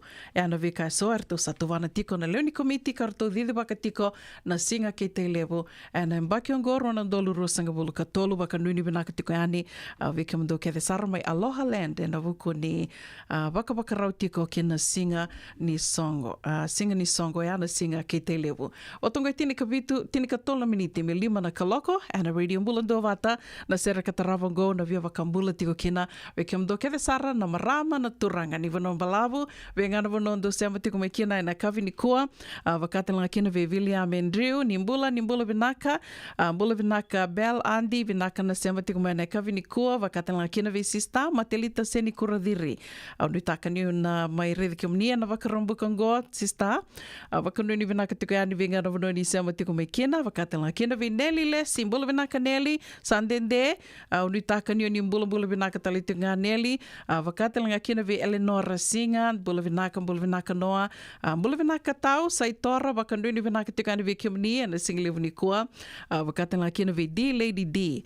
Mbula vinaka Elisa Teira. Zema sartiko mai obambota mai tadhiru mbeka. Wakatela kina ve Master Apete na itini, wakanuni vinaka tiko yani vi kimundo, en kavi vinaka ni waka ni moni tendendai, wakatela kina ve Litia Tubakawa. Dombula vinaka na sema tiko mai na kavi ni kua, ndo sema tiko mbeka mai vei. Awia wakambula talitungani vi Taravini, Vuli, Lasanga Nimbao, vinaka na sema tiko mai na kavi ni kua, Teresa Sito, vinaka wakalewu tau na sema tiko mai, dombula vinaka, wakatela kina ve Ilaitia Tangi Tuimua. Ni mbula vinaka Ilaitia ni sema tiko mbeka me ibena kavini kua. Au via wakambula talitunga vi Rosimba Nuve, vinaka na sema sara tiko mai na UK. Au nitaka ni mbula vinaka tiko bambuta sara imbongi lewu tumbeka mai sanangorie. Vinaka na sema tiko mai na mbongi ni kua. Mbula vinaka Leisani Nandamana, vinaka na sema tiko mai Willie Smith. Thank you for tuning in. Ni mbula vinaka na sema tiko mai wakatela kina vi Akuila Katirewa, sema sara tiko mai Gisborne, New Zealandi. Na kavi vinaka ni moni tienda indai, wambuta singalevu tungu beka ni tusi tingori. Wakanuni vinaka talitunga yani ve maredha lalanga vesi. Nimbula vinaka metu isela ndrau masei. Vinaka na sema tiko mai na kavi ni kua. Dombula vinaka sema na kanji. Wakambula talitingani ve Vasiti Rambuka, vinaka na sema tiko mai na kavi ni kua, senga talani ngula dhavitiki no Knox nganga ni lao, mbula vinaka barada, wakanduni vinaka tiko yani, mai vingo Riuta, unitaka ni yondo mbula vinaka tiko, wakatala kina ve D, Lady D, wakanduni vinaka tiko yani vikimdrau na marama, na itauke ni city level e San Francisco, okatalitunga kina na wawu lewu na Golden Gate, wakanuni vinaka tiko yani vikimundo na kavi vinaka ni kua. So watunga itini kandona miniti me lima na kaloko at a radio mbulando vata.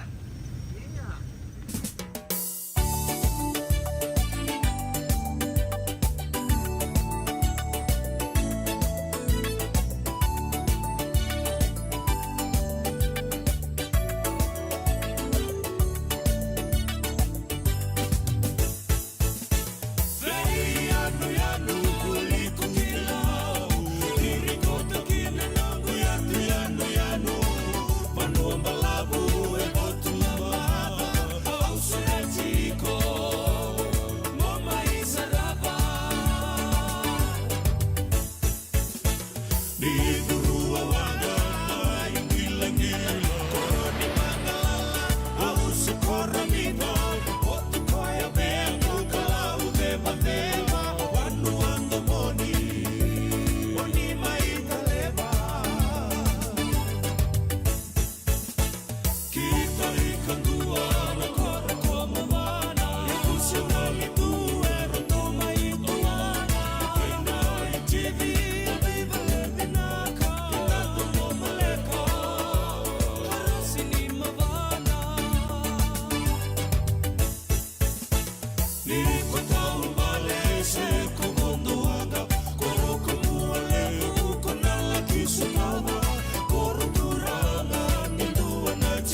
JJ's Food Shack.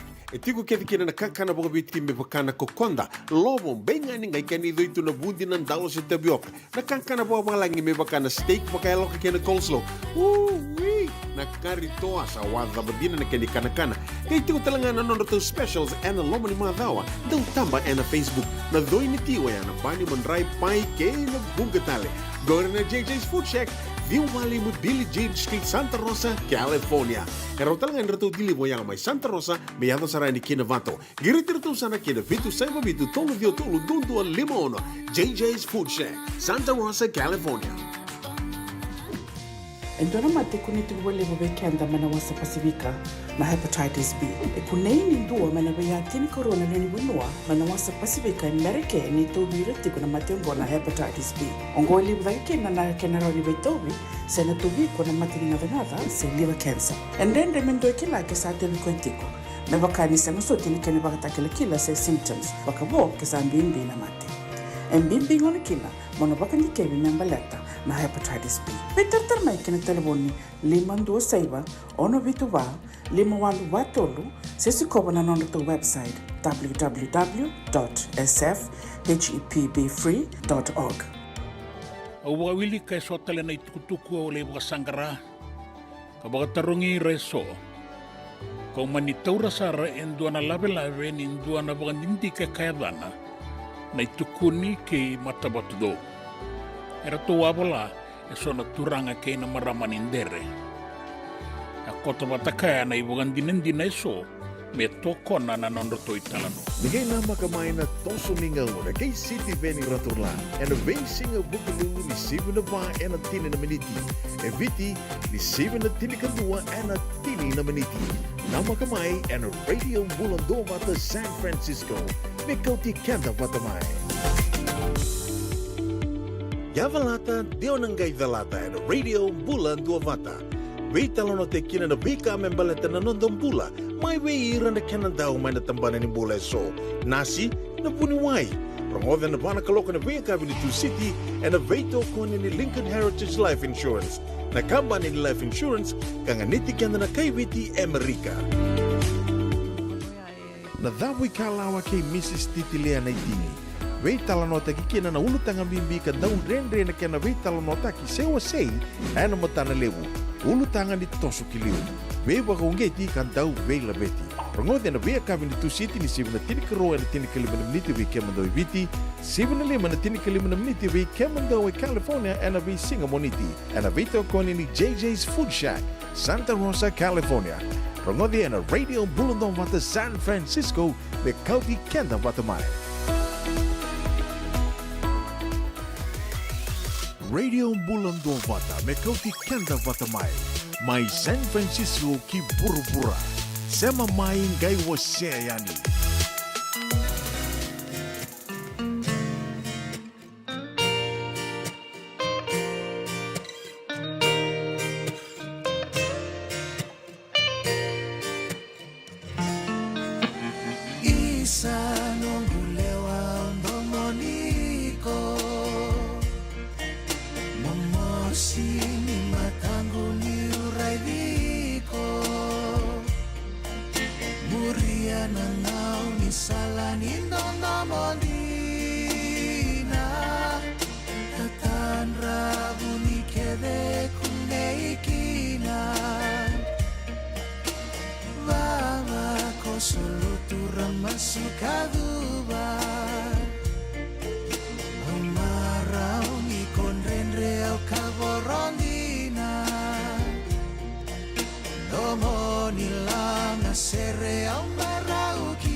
Ave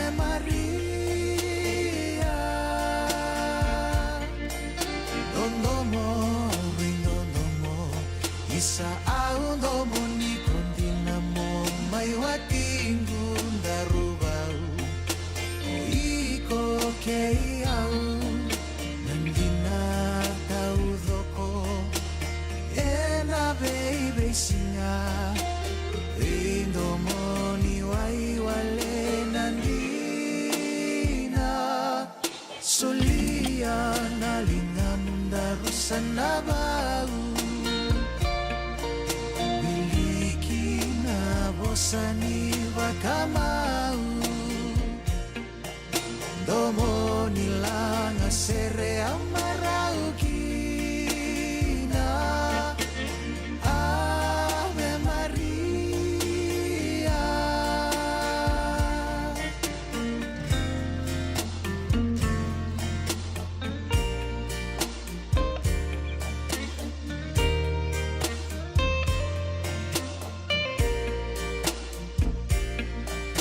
Dondomo, aurin dondomo Isa aundomo ni kondinamo May watingun darubau O iko keiau Nandina tau thoko Yena baby singa Rindomo ni waiwale nandina Solia nalingam darusan nabau Miliki na bosani wakamau Domo nilanga sere amarau kina Ave Maria Ave Maria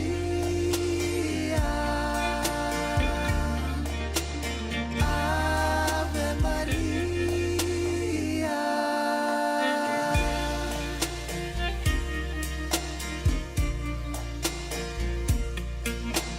Ave Maria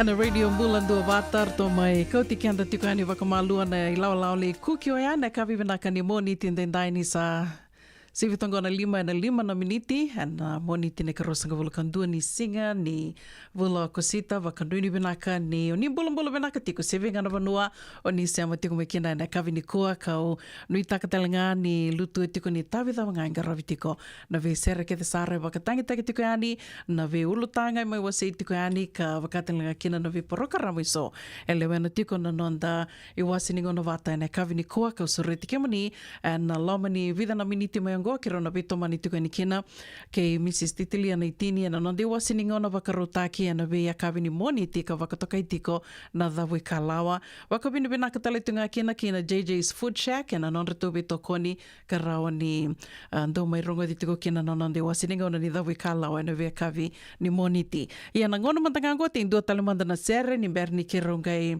vetalano ke Mrs. Neitini kona ve wakambula tiko ni kina ve 20th July sa tua imbadi. Isa, onde ba meu kilana da munindi na 20th July. Vinaka na sema tiko mai na kavinikua. Mbula vinaka Luisa Katumbandrau vinaka na sema tiko mai. Mbula vinaka mai Aloha Len. Teva nimbula vinaka. Ono itaka niyo nimbula vinaka tiko ka tosa vinaka tiko na waka ki na moni madhau ka rua mai ongoa na singa ke te levu waka nuni vinaka tiko ana vi kimdo. Wakatenga kina vi ndove Edelina Sikivo mbula vinaka ndiso. Waka nuni vinaka tali tungani vi torika na rokete nimbula vinaka nui taka ni ando mbula vinaka tiko mai Seattle. Nui taka ni tosa vinaka tiko na vi ngarabi mai a Sanangori. Ka ono via wakambula tali tunga kina vi kimdo ke the sara na ngone wuli ni Nangara District School mai ono. Ando sa me kiamba tiko isuwa na Boy Scouts kalasi tolu ke na kalasi 5. Rawaka idhili tiko sarangai na ngonongo mai na korni wuli mai Nreimba. Nui taka ni tosa vinaka tiko na kiamba. Wakata nga kina vi sista wuki raf. Ando mbula vinaka. Bula Nandi, thank you for tuning in.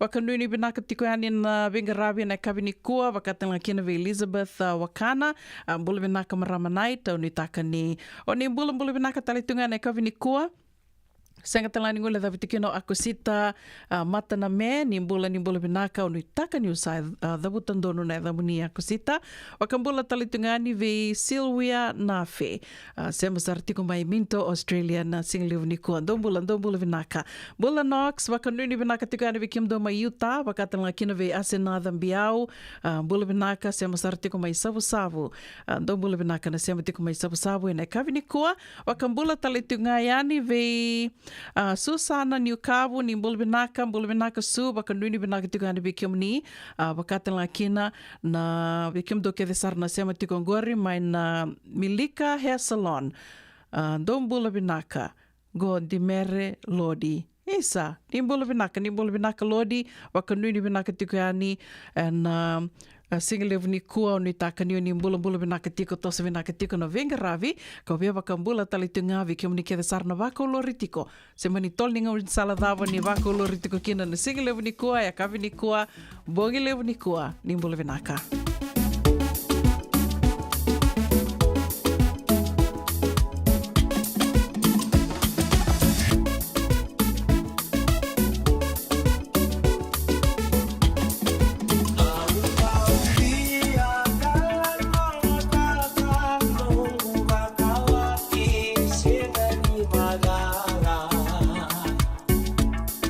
Au dia tukuna na ke na una ni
the Wikalawa ke Mrs. Titilia Naitini, and a Vito Gonini JJ's Food Shack, Santa Rosa, California, and a Radio Bulandumata, San Francisco.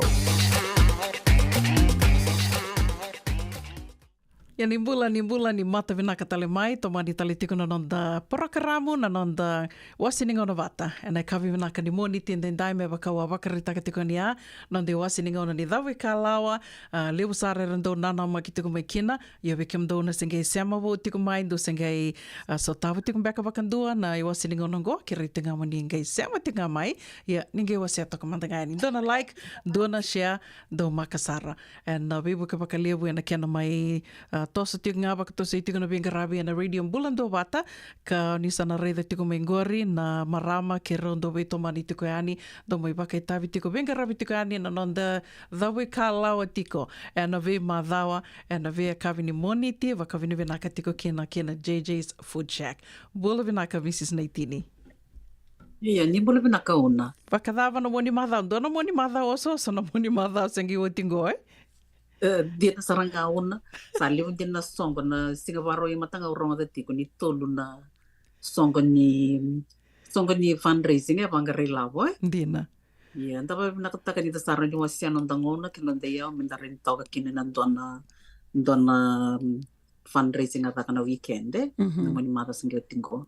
Ia sa wangone au tinga nda sange wakasama takatu, nda sange wasi atu sandana nge watu le watakato ngā wakaminanaka.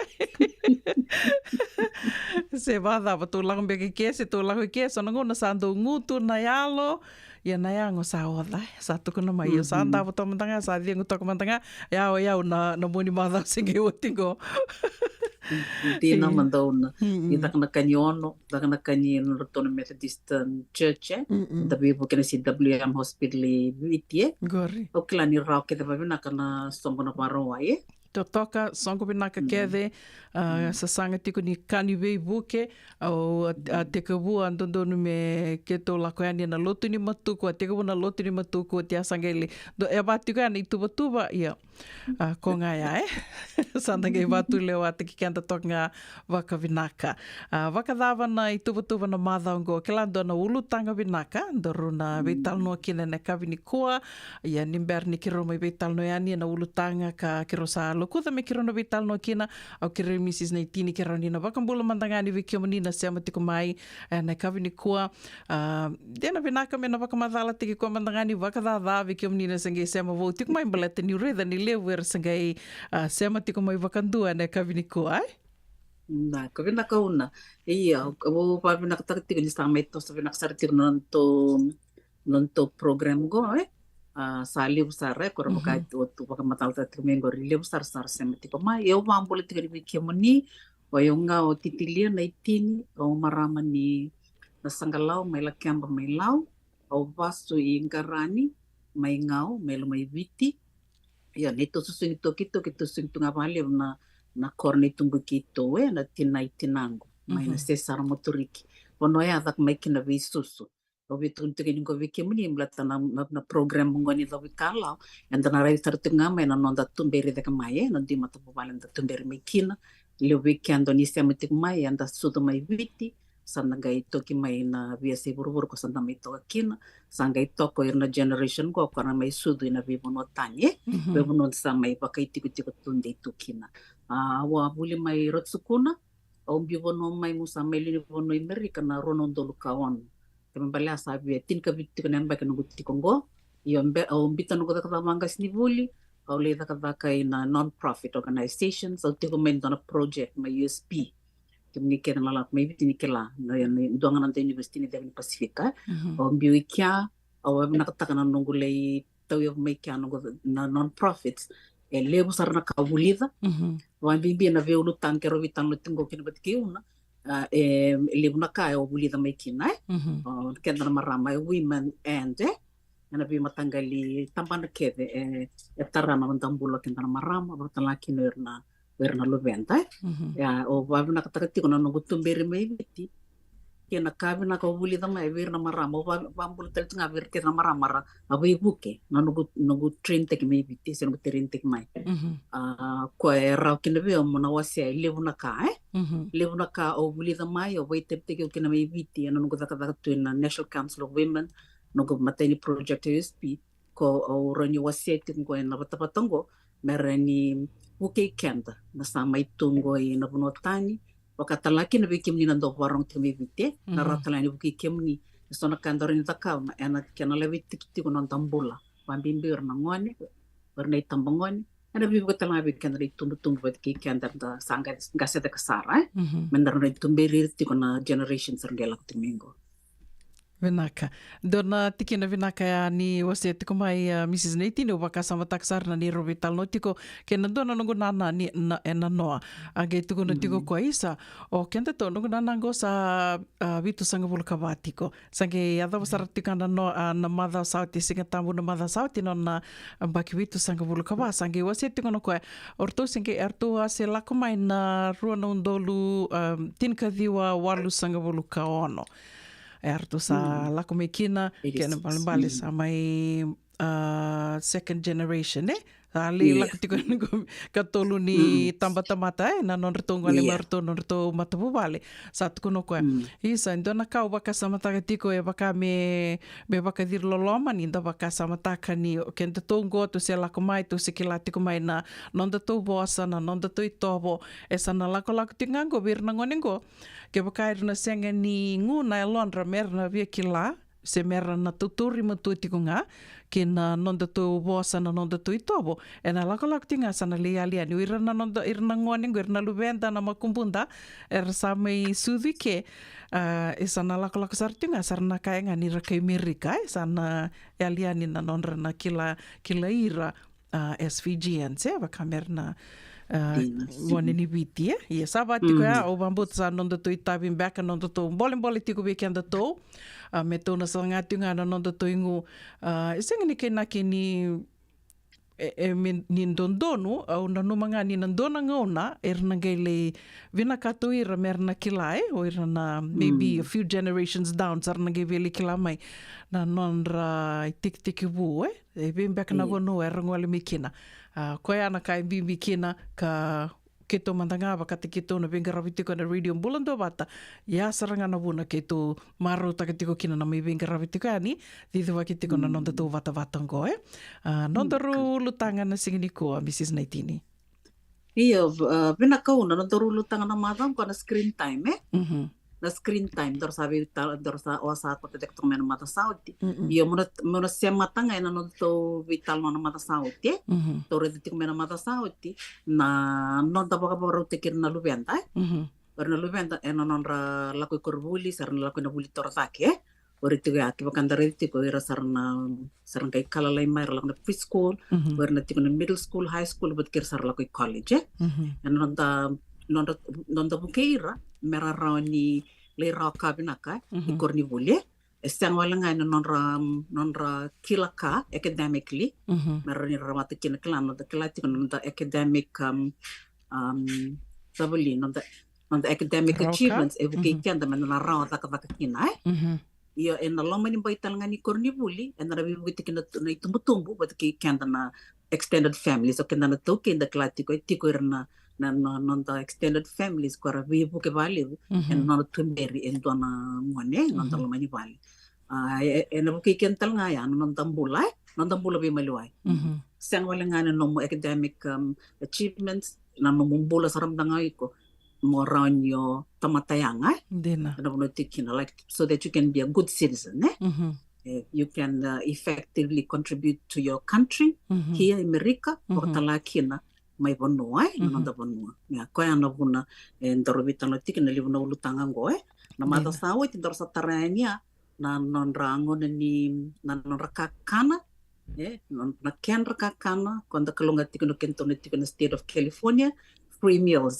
free breakfast and lunches for our children non rango ni mode non rango ni mode but non da wait te kendo na tumbu non tumberi da kor nangone yani kuwa me bakandor vital tikin na screen time Iya una not pe teman-teman kayak kurni una toringi kemnian. Mhm. Adam pe kan nomuni pa kanana nun na screen time.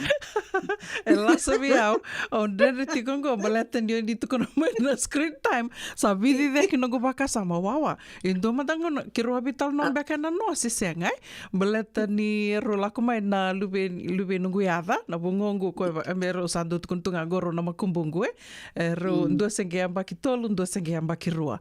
Ro como via na bongi ni bakaruai. Na kangi lasa kina viau na no saranga usangi tal no takatiku virtu vale. Ai, o rungo rula kumai rubo ilasa kila ni enda ilasta kira ni rasa totol non ratumbu sa rabosa mainda sabi bosaki tali ni da sa rabtoka io ni rodur mai sa rodur ngamai sa robai daddy sa robala labita manrau endu rongo mai non iPad endu rongo mai non taliboni. Rusa tarmando rusa amba ki bidororongan ko. Kongonia o ko turmai non iPad ko sengi amba kitolu. Me amba ki vana bula mengo o ko turmai non taliboni ko sengi amba ki rua. O samta ko madea. Sa rodur mai o sabari go sabida na bula go kitu sange me sota tal na vitumbu ningo. O sa ridi rotu yani sa ro kamba da mena kamba ro sa langa mai sa ro ndui tor seranga non ro gadget na iPad na taliboni sa ro ia sartunga. O tangane e baka me dona marau le bekwa ni lako me vale kiro me be maru takitiko elewa didi elewa ko sengi amba kirua didi wabo kitunga sa turtunga no taliboni my phone ngono go sengi amba kirua sa winning usuni tunga yana my phone na ngono mantanga ele indabo kino ko me sa usanga me kito sa mo de nambongi go sa rota tiko na tinika ro kito sa sanga tiko me kito be me sa roba ka moderi na ngono go e tortonga ko no talibon sangi vatongo Iya. Ira besar tengah bangko na taliboni. Ia dareda ni na matana ni sabia mo ditu. O sange ni usanga me utur bi ko na taliboni kilango kiro na bibala. Sange utur nga na taliboni sange bito to bangko I serserena me kilanga ko ni sitiu nga bo na taliboni mero ni mo dikina. Iyo.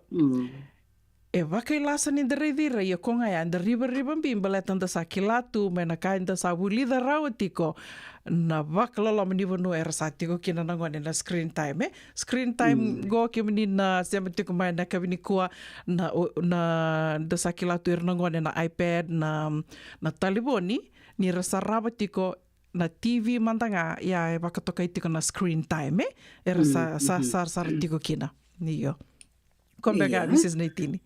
Iya, vina ngoriu na pakatan laki na gaming Kla ver na tiko may video se kela tiko na se sangani na telefoni se claro na gaming machines korleng gitu tu kina atalanga wili tiko na screen time ya andar vita no tiko na screen time na ngau na era vanga tak tiko na luventa se kenda saram tangan ang kasi una ken saram tangan itung na ngunta vanga tak tiko na telefoni se na tabi tiko na maten TV yang on screen time ngonongo ke ira keda ngoni buli mereka ngo ira bang takeda na computers non robuli na ka keda assignment keda sala ko ngai na computers me o lestu bolis talamanda ngai ortono lu bengo clan in the 90s in the 90s keto septi como Australia keto la ko buli dona lu bekirongo katun lu bekirong ngai kala sindo ikya esa oko esa tiku sara kalis do er sa bang tangan sarana computer non rata ka non home ke ai ya no ngai usang so tini ka wikina nangono sakit to listel kene biti dor ka ngai redo wani salis tali nor to kurbul ngar to bul mekin ni bola isana borong teme ngono lebih ngo esin roni ni bola esan dan kelap kana bang takana roni pepa na exercise book lan de klava ka margin iya ya, eksangga itu kulit nonang gas di buli be yau, sana lu bimongo, ko sin romontangan ni bakam itu mana nono bola in a notebook. Kelasin kelap kana da na margin ko ya, sangai kito kai sana ngoning gor ngek te ko kelasin tu, sarada ka tak ngano computers me Australia. Ya, dari itu me ana 90 saat ko introduce te mengo irna lu benta en screen time iya Andare tiko sauti mengo 90 sauti men non ngambala buna non rasa expose tiki tiko ir non tangone en screen dina and a screen. You read in the mona to ngai konta na kai from trends that we've seen and do live na kabo bo endo ko mai do te vidnen ba ke irnando bulia na kai ernan kan do bandi ke batal na kana effect on human beings do rani test ke rawir na man o te asan gelo ramai yan sana gere timbe ngodo ngoro malabu wernon tangani konda ba ko irmbak na ngon sartingo ke ba be kim len do wili bola bali klar no ngoni ngono kono generation they are in generation Z or Z pero ke ngo ertumbo mai with electronics ertum ke mai e kono rit ngango rider ngon lalai ke ba rit to mango do ri sono ngone toddlers ke ba ka bang tak to kono computer no mu laptop se no telepon kono ranin bitono na kaning kita mga tagtukan na lako may biko may betara na telepon that's the way they are now their behavior iyo staban di kevin may una ni na screen time era ni palengay na non concentration span no irna nontongon o kenta saramantanga Oya umantangan ko tatag to may bitin ko tatapang kastibuli. Aun tabi to nga no computer so nung sanga do kanga nito tamay kito wala ko may bala siyang. Because there's a lot of writings that I have to do. Kaya sanga nga kinapatol na mata. Hindi na. Ona retal evidence. Yes, elibo na po rin nakataka. You know how they put a screen over your computer? It's to do that. It's because of the light. Nararama kaya lakot ko may na screen niya. Kaya it has a negative impact. Ya, sandu matanga ya. Dum dana kali bu ya. Nga. Iyo, ya indona ka wabin katimdoro sekin. Baleta na madasawa tindoro vitala tekin nangona ni mode. Na yawo ni mode. Okay. Mona le subotela. Na yawo ni mode salori vandindike. May verto na Mayo Clinic. Maybe Dr. Olson, watan like na American Academy of Pediatrics. 2016 ronundultin kon erto sabi sa dambitang may recommended sleep hours by age groups muna ritin gor no may bully preschool meron daw mo de 10 to 13 hours a day dakila kid kinda daw kindergarten sa class do ro na daw mo sa ngona mo na sile bu yo iya balet ko ay na batini kilate ko na mo de ebuke kenda and on the cognitive thinking non the bakasama non the learning kena tuvina non the bakasama so that we can concentrate nangonin da bulikati kina where na baki ona kinitin karua recommended sleep hours 9 to 12 hours where na baki tin ka ono tin ka tolo teenage 13 to 18 8 to 10 hours that's in recommended sleep hours adults kanda nang kasi minimum of 7 hours kan dakila tumtangan sale itu mo yang relief tumidor mo o kila nga dona singa van no muda ka dena gado da baya da dulu vale gorre sino mo de manaka short fuse iya matay ni ka betu kunen ni affect ka virangone golo remeverto na State University of New York don to research ngoy don medical doctor talangay kya Dr. Dunkley tunabango ko that screen time disrupts sleep. It disrupts sleep. Evaleng kasar nga no mo body clock. Baleta na light na vinangon na rarama. Balak na screen na kaya kabo ko it mimics daytime. Kembali nilaktik na screen niya iko baka ikutik nga isesingatik nga nararama. Engay tunting na rarama ko lang tikmena screen niya sa presta ko ni doon na matanggali hormone quando produce tang na non brain na na melatonin we kemnis ando sleep problems tiko kla kemnis ando ngoro tiko na melatonin so we kenati ko America baletang na ya but sa sengani produce tiko ba na kana non brain na this hormone na melatonin na melatonin ngonong ito na hormone those release tang men on the brain sa non mona baleta ngone lak making it can detect darkness kaya makanda rin daw una nabi mo kita ngandalo kin do mango I have to adjust to the time why but ini buto nga may mamwade iyo na ngo mo sa nakilanga iya na ngomwe baleta nga na hormone na melatonin yun ni salak tu nga na screen wir nangone da sini pangono tak na non ratiko na non teleponi sena nonra iPad nonra kaningito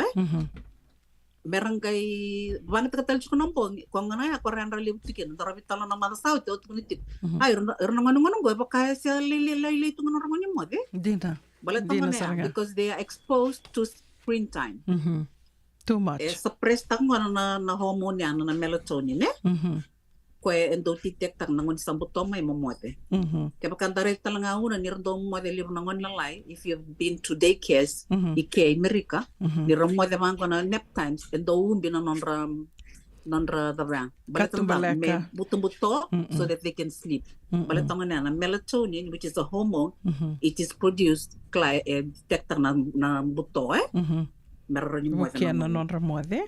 iya indo ko anta na kira-kira tigo ni kinabir na ditumbo klame mbongi me sa ko libsar nga vir na nonra telefoni sa nonra iPads when they go to their bedrooms take it away from Boko them kaya de saranga. iya but karena tigo kira erna lokop nga nonra telefoni daray dirim laksar nga ni dato ko baka matabubal Ramadan ngon lalay ni mbok may nonra telefon ra di mara may kira telefon ni nasa bi kita barangay tangi dato ko merbe pangataka. That is another thing. It's like an addiction. Kaya ni Sam erna be di firma. Okay, that's the second point. Saranga. Iya, nagkaroon ni kaubi wasi na screen time nagkaroon ni bakava. Tuni bango most kids are hooked on electronics. Okay, in fact, we're na gaming machines go. So we're na non iPhones go itu na kinakaningito Kaya endo release ta kamay na endo na kaneta na dopamine. Dopamine. Chemical ya. The Okay, excitement. na dopamine go. It's a feel good chemical. Okay, sangkita kan na brain scan, it looks the same as people that use cocaine. Kana cocaine uses? Yeah, High, like in was like high. They're on a high. Yes, on a high. Indo ta na mara wir bakilay. Gorsar nga. It's a feel good chemical kona dopamine. Ngon nagay-ready na dunod torbir na telepon sa pa karabado no dun. Tamani. May tangi na telepon mo tangi na telepon mo. Batang na yan. That feel good chemical. Which is the same as those karabang tanga cocaine. Bakang do mambulan kaya kami da bakasama takabaya Iya. Kaya enda na rito mo na kina. Kaya kalau bahasa review review nak nangonin ko kaya tum kaya kan disinta robot to tolong ko menda we really have to restrict them our children and time them. Ko tunat ti ko bida na madang sa do bitan mo nangonong ko nanon remba ki mena baki sarangay sud meda na tin karo they still children. They are under our care. We need to drum values into them. Endo ngonongo balata na dab enang gali affect ki raimuri kenta ka bakanta sa te ko expose te ki roto kinango Dina. et kuningo na ni na kona dopamine go kla na pakaran leng kasar tonga non ra focus what kinon ra motivation Dina todo. dana ka di branga bale sa nga tal tok sana ya so na kami da saravati ko be kem ni tumbu kento na ngoni biti Wakang bimbir tum-tum-baby, doang kaya kiriting mamali mo una na taliboni, taliboni. Sin taliboni sa ulalay, taliboni sa ulalay, kaya kiriting mamali. Gori saranga.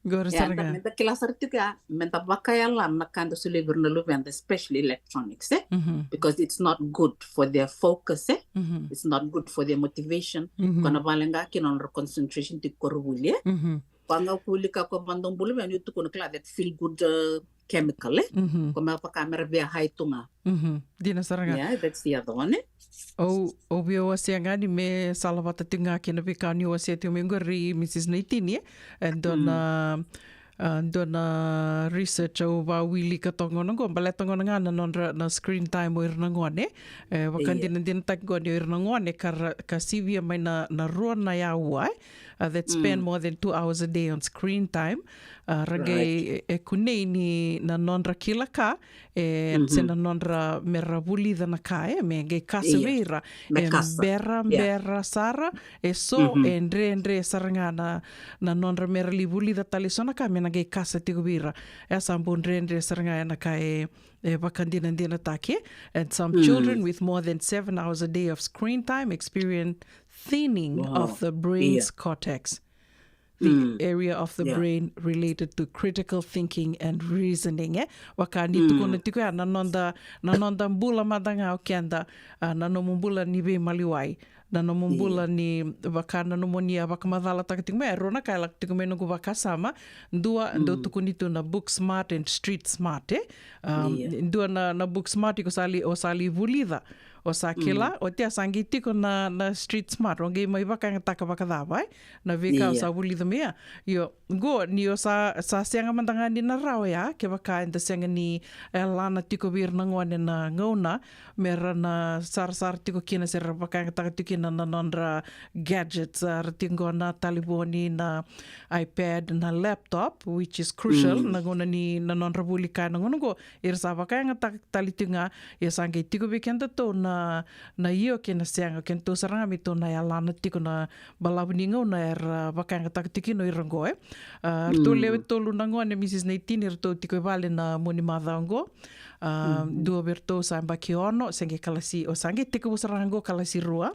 o tia sange rutiko ngono rona rua ko ndo ambaki tolu ndo ambaki ruango o kona ambaki vitu sa rona rosaranga no na itumbu Rovi sikinala taki, rovi tal no tak sar tengaro. Me kun nangone go me kuni lakan me litora na nona iPad Yo koe ni tongi tanga bango sa di ngane koe tur na iPad. Sa rongi sanga ro sa ki tukuna tiku koe senga. Me kela baka me ro baka libi koe me tongi tor to be maliwa bata kerto ro na vitadini. Bale tangona nga ni ro sanga tiku me ka kusotini lewu na ngona ni nona screen time. Ni ndo loma ni madawa o koe sa senga ni ndo soliwa na nona gadget. O kila sin domba ngana ya uro ni laka mikine valis komena vuli koe sarangaya. The rest of the time, sa senga ni ndo baktarevi koe. Ga ndo moni madawa nga soliwa ia bakayala ala talinga Rosa sanga tiko me ro ya lana.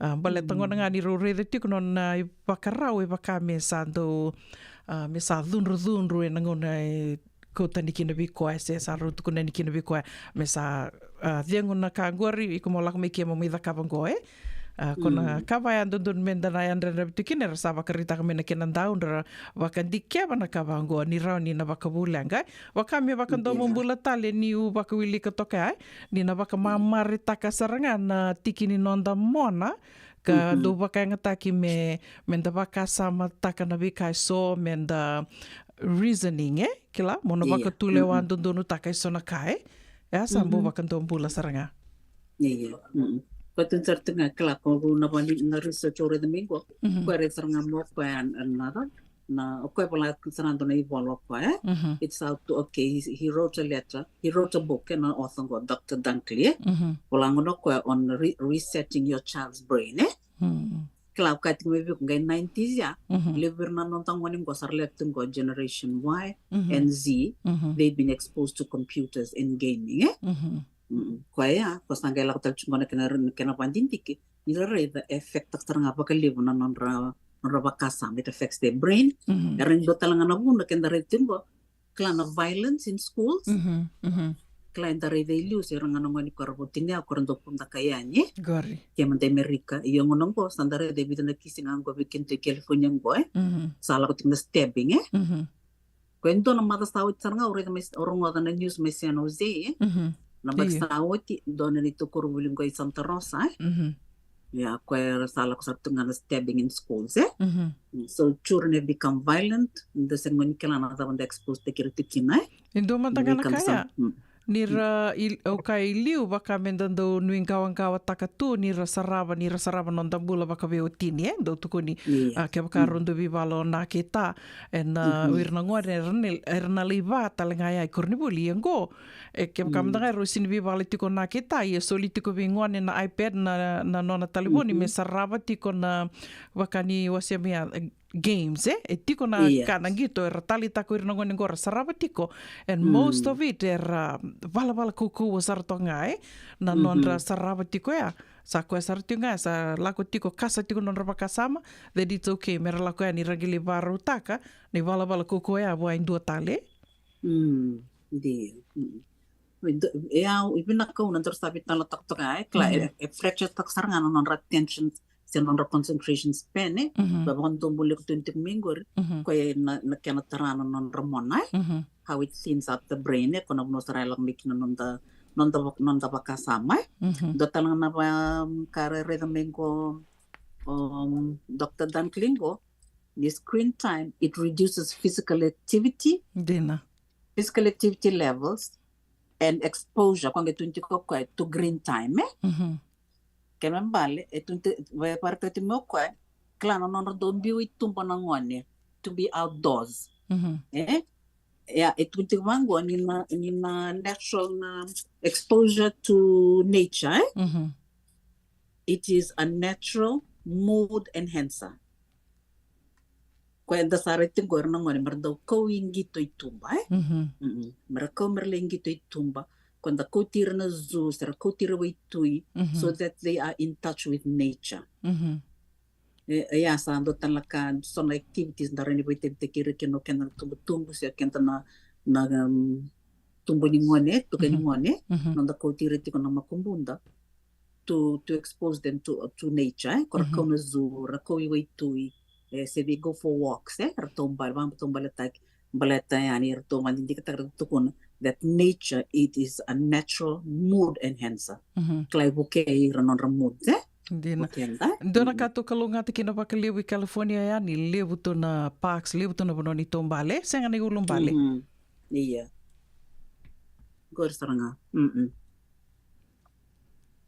Ia kira mai vital no tiko yani na dawi ka lawa en nero ulu tanga tiko ni ko na screen time tsandondon menda na kila ke de tiko na dava ni mbale ni screen time en na vida na mother sawa te o wasia tiko yani na vosa na gonongo dondon kenda ni tumbu menda sana kila tiko na tuko ni non relingo ira na luvenda kongo en dongo na virango na screen time dondon menda sana kila tiko na dava na keni mbale ko wa ko vini binaka kina ve Mrs. 19 na nona kouta taka mai ki rome vetal no tiko ni kinango na Canada rau ni ukaya na Canada baleta ke wakai ko menda wakatoto watataka na vinaka Canada e lewu da Canada mai na vinaka ni screen time na vinaka de kila baleta ni ira rasa na ngone buli na ngonongo era sa bulinga en computer laptop iPad ya sa non rava kami sa non rivola tu ni bulia anda sa kila tiko ya ia sange wakatau tiko bekenda tu vale na non to mai alana na ngona era ndambi kina I matani na TV se na taliboni ge ira na ngon lalai na ngonongo sa totolo walinga na lingandra na non ra to seto ka na ngonel ngon mantongo I vale sengia makiru tu koni tiga sa duriani ko ten nona taliboni o yo reda mandanga nona taliboni baka mobile da kitu na dava na password ni taliboni go senga na ngone lilingo tambanga kwendo na ka ngerea ni sa on my na nona YouTube games on her phones au bango da kurumbu ka ngalu kanda gorongor tu ver na ngone go Mrs. 19 indo talembek na ka ni vewa sia na ka vinikua una beba katalngani ta to sagete kuno bulingo ike barto mai viti sa barato serik na bulingo serik na buli ono mirto tike na tonongani mai benon to korni buli au Menangara mai Nangara District School o Clara Tingoi Suba erla mai na makalasi tolu kina lima na dona camping for the Boy Scouts yang on dona kabinaka we expose our children to physical activity outside of the house marlakani relak bakai lake camp tabarle takaba mebo ke retiko o kelani liutal nga bernongan mebiti sabole ni batale mun ke tunga rangon bulra tu me epiti dena to doko sa senga ni rani to kaya go I merika nga iya ya talant sana kerker tiko no berni tumbe sere kono buli rakakun rawawili tunga non telefoni meraka ngonen rakoi waitu ralak mango sana programs ni camping sa tabada to sere ngo marabang takinon rangon na yo kwambanga una ka bebe seni kina baletan screen time Wina ka wakalewu. Mrs. Titilia Neitini, ana dawi ka lawan, da waka wina ka tiko kina JJ's Food Shack, nana to weto koni ka raoni mai ndu tiko kina nana to programo waka madao, vikim do na dalata mai, ana ka vini koa, sangana lenka. Donga siko vayani na Radio Mbulando vata YouTube channel, sando mbitiko yani kina na vi talanoa ke desara, na vi programo ke desara, ento mai rongo ditiko yani, and Radio Bulan Vata, San Francisco. Nadhabui kalawa kay Mrs. Titilia Naikini and a Vito Konini JJ's Food Shack, Santa Rosa, California, and a Radio Bulan Vata, San Francisco. Sengan din ni karaw-rawan na daka-daka waka kekiba. Ia endona kainda wipu ke kawaka mamanta takatuna bengarabi o ia ketuna kendo kakana. Leika na dalo na bisikete na reo bata na sunbells e tinimbulu Macau. O kendo tona senga tikunin driver se senga ni waka motoka kandau dren-dren na tutu beto seki. Erto satu wakarao na Divine Pacific Food Mart mai Sacramento merto taladeani na nomni boli-boli. Rawa-rawa sara. Witar-tar ngayani na taliboni diwan 21-2-1-1 Saivarua. Merto bakarotaka katalada may nanong ni boli-boli na kinangona totolo tuwa. Divine Pacific Food Mart, Viturua Diwawalu Franklin Boulevard, Sacramento, California. Number di taliboni Diwan 21-2-1-1 Saivarua. Ertong garap talangan ikanalay waka suburian ni nanomu yaya. May nanondo to stoa kinanomu mati ni katumba. Nada masara mata behuli kina dono no life insurance policy may by Lincoln Heritage. Sinang ayaw sa nagkakil ni Tulta nagkatil kabito ni Agostita na 2022 o sangir ta kasarabiri ni tauna. Nagkabi nga ya kina magal nga ya sala ko mana check. Sengat tali ni pera, sengat sarangan ni pera palilay. In time sarang amay. So ang taliwara ka tala tuntawara ko. Kuwertong o saya lo wag beng o kami binaktak nagkampanya binakang ko na Heritage Link ni nauna binakasarang nga sa katalento na kaya pakatara tutu na kena baka na kena pepo wag dito ta kami so mi nakilaw kena timir na vaka iseng tubi kena ilabul liwaya minta samu kina kisi na maron kina ngona mojuri palimbul kakina kabel pada wag na insuang Baya sarangan na muna. The Lincoln Heritage Life Insurance dodo nga so muna claim na lumen rusang bulu ka banewa. Kaya sa ruwa nang baki uti na polisi nga na lenga, di ko na beba si oray. Dawi mati sa siyang. Raw-raw sar na baka lew fo muna telefoni. Text may kina was seva walu-walu bandua tolu-tolu-walu lima e na kena itutu kumatalilay. Nunggu chisu nunggu badua. Dorongo din na vimaman yono kina vitu e na kawani bugululu we kemadawa California.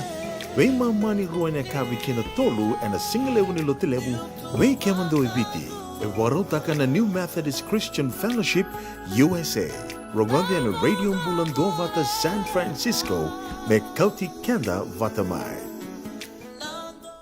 Samay botong ko itini na miniti me ono na kaloko and Radio Bulan Vata San Francisco vinaka wakalivu na sema tiko mai na kavi niko vinaka talanganan do seti ko ani na nonda vata go vikamdo na dalata mai na nonda dawi kalawa na kavi niko au seret kemni ningai sema yani ningai sikoba yani na Radio Bulan Vata YouTube channel ni subscribe kina lewu sar na programa indo bitu ka ni kina kando mai rongo ditu ko ani na nonda wasiningo no vata na ve kavi ni moniti kena wakarambuka mai na tolu kena vitu na kaloko ke wakau ni dalata and do tiko yani and Radio Bulan Vata YouTube channel. Sera katarawan gono ve wakambula tiko kina ve veni anambiu koto ni bulan vinaka nei wakatanga kina ve vasiti rambuka vinaka wakalevu na sema tiko mai na kavi ni kua marama night di Lady D vinaka na sema tiko mai verna isilendua ni vinaka na sema tiko mai na kavi ni kua wakatanga kina ve ngase wakatini Salome vinaka wakalevu mbula vinaka Elizabeth Wakana,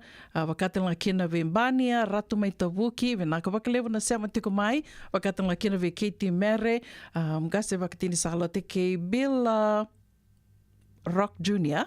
Vinaka na sema tiko mai Bill, wakanduni vinaka tiko yana ve Kimani, and kavini kua ve ngana vono ni sema tiko mai kina wakatanga kina ve Vuki Raf, mbula vinaka sista, au ve wakambula talitunga ve kimdo kethe sarnangoni buli mai Nangara, ono kandavu do camp tiko ngore mai Ndrimba, kimdo na kalastolo kalasilima na vuko ni Scouts Camp, wakanduni vinaka tiko yani wakatanga kina ve kimdo kethe sarnangoni na ngasini buli, ke kimdo na ndau ni ve susu na itumbu-tumbu, do tomanira tiko mai nangone, na buku ni kiamba na kavi ni kuase na madha ngo wakanui ni vinaka tiko yani vengana vanua ni vili ni utiko kina longa ni udhavo ni vili ni utiko kina na kavi ni kuango mena nomu ni tiko.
sa sianga sarangan iklan na tabu ng baka talutaka mo sa nilutang sa mga kamtak ni kakuni lo malenga sa tiukin dono munua eraw ni buka dingo ikumuni waya na JJ's Food Shack Santa Rosa, California na vem matanggali kaka na tibgina mebaka na karitua waraisi na logo palusami na buwaka na kaiwa soso na dalo na toa na kukonda baingan di kena gamure kaka na buwa malang mebaka na steak kay baka loka tabio kay kena kozlo suruam Kat ni, kailan ko patalaki na 5 ng bani kay na manray. Uya na JJ's Food Shack, Santa Rosa, California. Erang sarang ano direct message virtual giring akin na bitu sa iba bitu, tolo dio tolo duon limono, se o nga wale sar ngali to miku mena no mota e na dio wale uma Billy Street wea e Santa Rosa, California. E rawa talanga ni rutuli dili butaka ni ke mukatalo washing lebu sa wanga kabi ya mai Santa Rosa, Kinavato.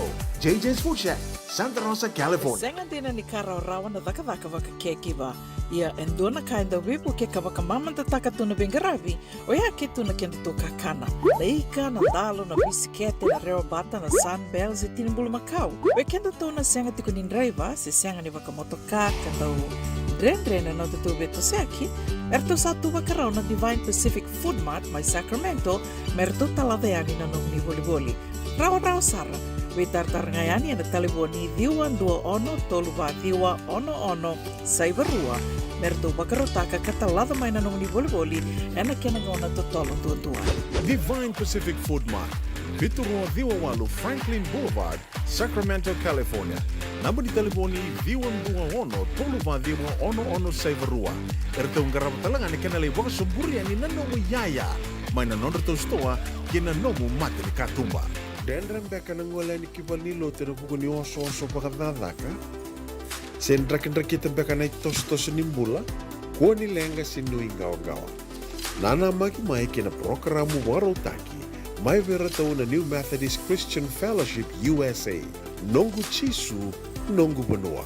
Rongo na vima maniona na kabini buku lulu bei Kemando California. Vima mani dua na singilewu ni lotu lewu bei Kemando viti. And a radio bulando vata San Francisco. Mekauti kanta vata mai.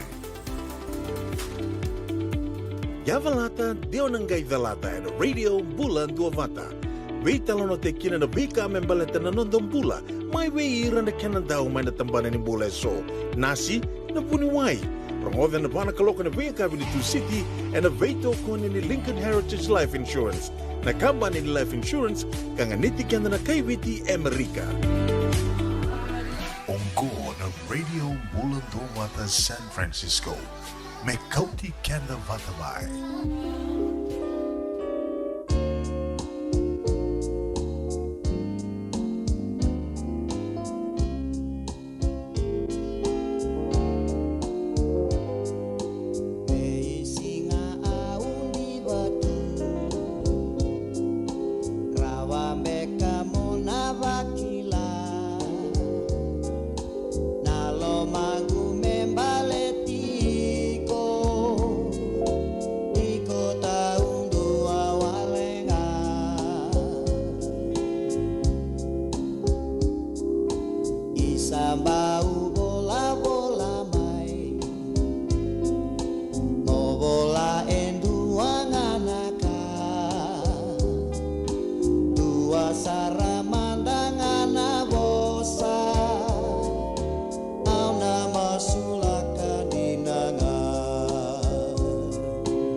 sara mandangan bosa au nama sulakan dinanga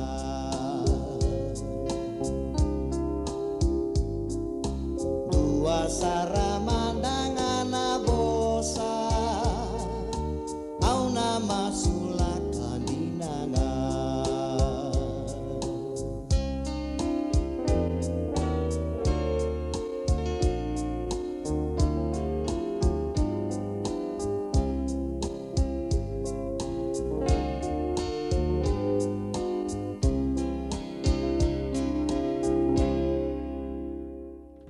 Ana radio mbula ndo vata totoka nei tavi se rea mai vesa ki o sa mbuli thakadhako mai wai wakamaro taki tukani ve kianda ko ti kianda tukani wakamalua na kavini moni tendendai ni karosanga vula kandu ni singa ni vula kosita kalesi o so tiau au nanuma tiko ni au nanuma tali tiko ndona kalesi tiko mai Seattle waka nini vinaka tingani vikim dondo sama tiko mbeka mi vingori au ni taka ni ndo mbulu vinaka tiko sandinde vinaka na sama tiko mai kau ni taka ni ndo na rauni ni gai o se toka ani na nondo to wata ngora radio mbulu ndo vata se vingana vono ni sama tiko mai kina na kavi vinaka ni moni tendai waka nini vinaka tiko ani kiro mai vital no tiko ani ki Mrs. Titilia nei tini nonda dhawi kalau tiko na kavi vinaka ni kua ndorunga di tiko na via kavini moni ti veke mdona dhalata sakana lenga raunio ni ngai sikova tiko ani sema tiko ani kina YouTube channel and Radio Mbulando vata YouTube and ndo mbitu ani kina na vi programo kede sara and ndo mai rungo di tiko ani na vi talno kede sara ndo bakaidori tiko ani na nonda vata ngo na vi singa moni ti kina bakaromboka mana tolu kina vitu na kaloko ni to ngona i California o waka sabataka tongo na ni to ni romai vi talno tiko ani ke Mrs. Neitini ni dona ka ke rondo vital no taka vakalevo ya na kena bimbi tiko na nonda vevasaki tiko vakaviti nda vos tiko vir na luvenda to sanga to mandanga kenda to me to vevasaki tiko vakaviti baleta ke kai senga to sana rawa ni na reitai ale taka rautu na kai na yado ni nandona ngona vekenda to na sama itu valangi to na luvenda to sar to na leva kalubeni sanda to na leva kamakumbuni ke vakai senga di to maroroi tiko na nonda tō bosa, se tō na wewa kongeti tiko me maroroi tiko na bosa, na nonda tō i wakarau, nonda tō i tōbondi na wakawiti, e na ndona ngona, e era sana ngule dhaba wakanduo, ira na luwendo, ira na makumbundai, wakasamataka na noa ke tō wetal no tiko ke na sona nei toi tokani ki tō mai vendendra waki saratiko, vendendra waki tagitiko endu e taranga mai ei. Oi ko kile kango waka samate ki katingo tuku ni saramena e dhana, wasarango koe, wasarango enduna ni toi tokani. Iyo, kile koe vinaka. Ngore o koe tuku na dona vosa tuku no koe. Ke tu sange taronke dhani, ui e dhawe a tuku no koe, tuna saro koe. Senga, kila na dona ngonea, ke tō awi tarongi takatiko ngoe so ke mami tamba pata mai, no koe ndana whanau rato atiko kina una senga ni vetu kuna yani rato tukuna ki tō atiko wat ki tō sange lako tiko na vitarongi ke mamingi vitarongi takatiko o dhimande kila na wakawiti ni mother tongue a ke tarongi tiko nea o dhimande kila na wakawiti ni mother tongue ia kona ngone leo ni loma e kana tiko koe kana dhuwa tinga korni bulingo o tinga sa ia saranyo koe yo kila arto sa taring koe saramai na dhaba na wakawiti ni mother tongue tukun saranga go o koe ridak saranga mo koe tunu mo koe na ya mei mami na kai na yado ke wakai tō senga ni maroroi tiko na nanda tō wasa tō sarali tuku na tiko na ya mei mami me wawiti taki kina na mother tongue e senga mandani tūna koe na ya mei na so tuku na ngama koe o ingori na ya mei mami na wakawiti ni mother tongue ya so ngana karo ni dana roni tō ritai ale takatu ke wakatu na senga ni na maroroi tiko tō ngaro na tiko na nanda tō i wasa me tō wasa taka tiko na nanda tō wasa me roni ravuli tali tinga na luvenda o kenda tō saramatanga na kasi wakami sandu kania toka na kukorochi nanda tō wasa wakawiti na sona nguna koe au surati ke mni kina ninge ndo na nama ki tali tinga mai na mbong na kavini lotu levu rondo bebe tal no tiko ani o tupe vate ke ngasini vule polange reti ne wasar na kai ndo me wakatavuli dia ni rondo me ve wase taka tiko ani Ana singa lutu levu, kia wakai tiko sona vosa, o ni via ki lana ki ni mbale, sena kia ne waka anga taki, ninge wala mai, mbalate aero ni na mai beibu ki tiko ni kino koea. Waka sama tango, na dona ngone sana ya liani na naturanga ngo. Non tu tonga sini vuli polongerete e to sana ngai vaka tu veka dava ia dona vosa o taronga ni viko na nungu vaka samango o na numo ia ni vosa matua vaka mi vive a mau opo sartu vola tene ker ngai sini vuli running droge vaka madala tanga na vosa matua ngo na singelo tu levu ia talomo ko ngor sanga ni vosa matua ngor na vosa makawa mantanga e sa makawa ia so na karo ni tona vindan ravaki tuki na nandona ngona ke vakai tu senga ni nangang karo ni tiko sanan rabun di na nondo to vosa radio ambulan do vata sa sivito kono ono ene tini katulu no miniti ono via vakambula tiko ani ve siteri marama ambula vinaka siteri ni sema tiko mbeka mive Israel Tawaki vinaka na sema tiko mene kavinikua Pakatala kina ve asina te kursinga, ni mbula vinaka nao, mbula vinaka vanga ni lau, vinaka na sema tiko mai, na kavini kua marama tau, ni taka ni ando mbula vinaka tiko sandende, ni taka talangani nandona singa, roni tona li sota toka kina, wakambula tali tungani ve vuki raf, ke vasiti rambuka, vinaka na sema tiko mai na kavini kua, wakatala kina ve emosi na sivi ke, Dionisi Vuniwai, ni mbula vinaka na sema tiko mai na kavini kua, Josie Waitanga, ni mbula vinaka wakatala kina ve verna isi lendua, wakanuni vinaka tiko anu ve kiomni, gase wakatini Salome,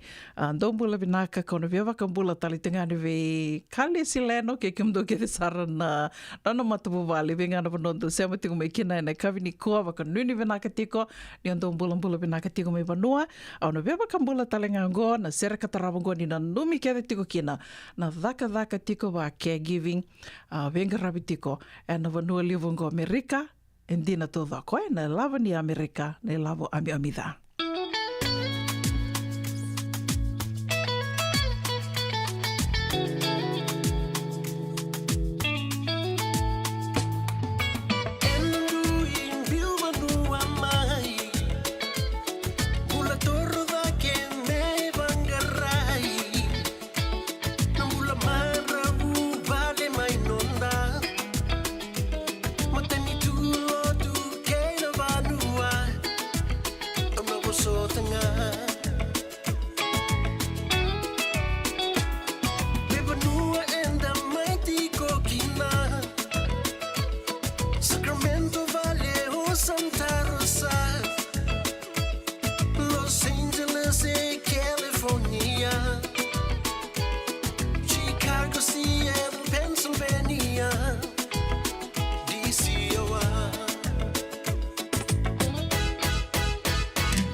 Sora tau mate, sora ngasi sara.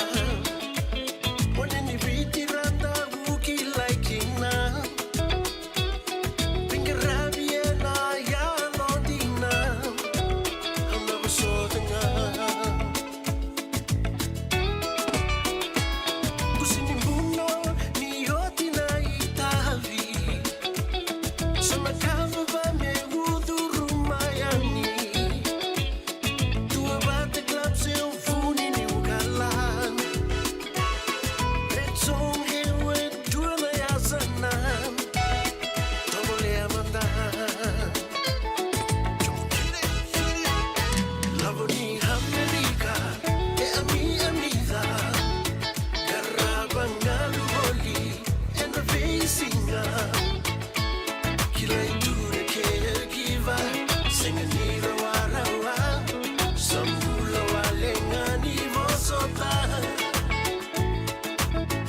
Isa, me da mbega bwana mana kango. Na tabaya? O sabi wala ki baka leo fum ni daga daka yo senga ni kilana na me da kaba. Ole mala kata kata lenga ni senga tu ni kilana kisida ba una sotaba. Koni lenga ndo vitolo te kisaranga na bika kitengore na radio Bulondo Bata. Na program daba. Mai na vei longa niu. Rangudi na 5 na kloko na vei kabini wa rumbu ka vei kemendo California. Tini karuna singile wuni wa rumbu ai vei kemendo viti. Ngoi vei to koni kina na Connect Fiji Care. Endo na caregiving agency ni ngoni toke and na Limanan Rao Capital Mall, Suite Rutolo Rolima, Sacramento, California. Endo vingra wikina o Mama Kawisi Vosenlangi. Radio Bulondo Bata San Francisco. Bekoti kenda bata mai. Au wawili kai sotale na itukutuku o le buka sangara. Ka baka tarungi reso. Kau mani taura sara endua na lave ni endua na baka ninti ke kayadana. Na itukuni ke matabatudo. Era tō awala e sona turanga kei na maramanindere. A kota watakaya na iwagandinendina eso me tōkona na nondoto italano. Nigay nama kamay na toso ningaw na kay City Benny Raturlan and a basing of Bukalungu ni 7 na ba and a tini na miniti. E viti ni 7 na tini kadua and a tini na miniti. Nama kamay and a Radio Bulondo Bata San Francisco. Mikauti Kanda Batamay. JJ's Food Shack tiku kedi kina na kankana boka biti me bakana kokonda lobo benga ni ngai kani do itu na bundi na dalo si tabioka na kankana boka langi me bakana steak boka loka kena coleslaw na karitoa sa wadha badina na kani kana kay tiku talangana no to specials and lomo ni madawa dong tamba na Facebook na doi ni tiwa ya na bani monrai pai ke na bungatale go na JJ's Food Shack View Valley mo Billie Jean Street, Santa Rosa, California. Karo talangan rato dili mo yang may Santa Rosa, may ato saray ni Kinavato. Girit-rito sana Kinavitu, Saiba Vitu, Tolo Vio Tolo, Duntua, Limon, JJ's Food Shack, Santa Rosa, California. Nungu chisu, nungu banua. Dorongote na rima maniono Kinavitu, and a kawani bugululu, we came to California. Wei mamani ruane kabi kina tolu and a single ni lotilebu wei kemando ibiti. E warotaka na New Methodist Christian Fellowship USA. Rongwandi na Radio Bulando Vata San Francisco me kauti kenda vatamai. Senga, esan dondi na marau kina boge vingilebu wakila. Walata? Kesa mani kadhibi na nongumbula kemundo sana senga nilenga. Dona senga talanga ni rere walo mase mundo warakati ko nila reng. Balata ni swada kabatu na nungu life insurance policy. Iko da kam to waka tapia. Sa tumu matanga na numun ranga senga tu na tu pepa. Sa tiko na mate, se senga na pepa, senga na lenga. E se rawa nga nindu na nungu life insurance ve Lincoln Heritage Life Insurance. Na kambani ni life insurance kanga niti kenda vinaka na itoke kanda sama ivoga tiku-tiku ngoya Amerika. Rawa-rawa sarana boga leo fomo. Text mai kina vasa iwa walu vandua, tolu walu lima, ena kena ituku-tuku matailalai. Senga tena ni kara rawa na daka-daka waka kekiwa. Ia endona kainda wipu ke kawaka mamanta taka tuna bengaravi, o ia ke tuna kenda to kakana. Na ika, na dalo, na bisikete, na reo bata, na sunbells e tinimbulu makau. O kenda to na senga tiku nindraiva, se senga ni waka motoka, katau Dren na tutu beto seki, erto satu bakarao na Divine Pacific Food Mart mai Sacramento, merto talaveani na nung ni boli-boli. Rawa-rawa sara, witar-tar ngayani na taliboni diwan 21 toluwa diwa ono saibarua, merto bakarotaka katalada mai na nung ni boli-boli, ena kenangona totolo tutua. Divine Pacific Food Mart, Viturua Viwawalu Franklin Boulevard, Sacramento, California. Namba di telefoni V121 toluva V111 Saivarua. Erto ngarap talangan kena lewa suburian ni nanomu yaya. Maina nonderto stoa kena nomu mate di katumba. Radio Bulando Vata mekauti kenda vata mai. Mai San Francisco ki burubura. Sema mai ngai wasea yani.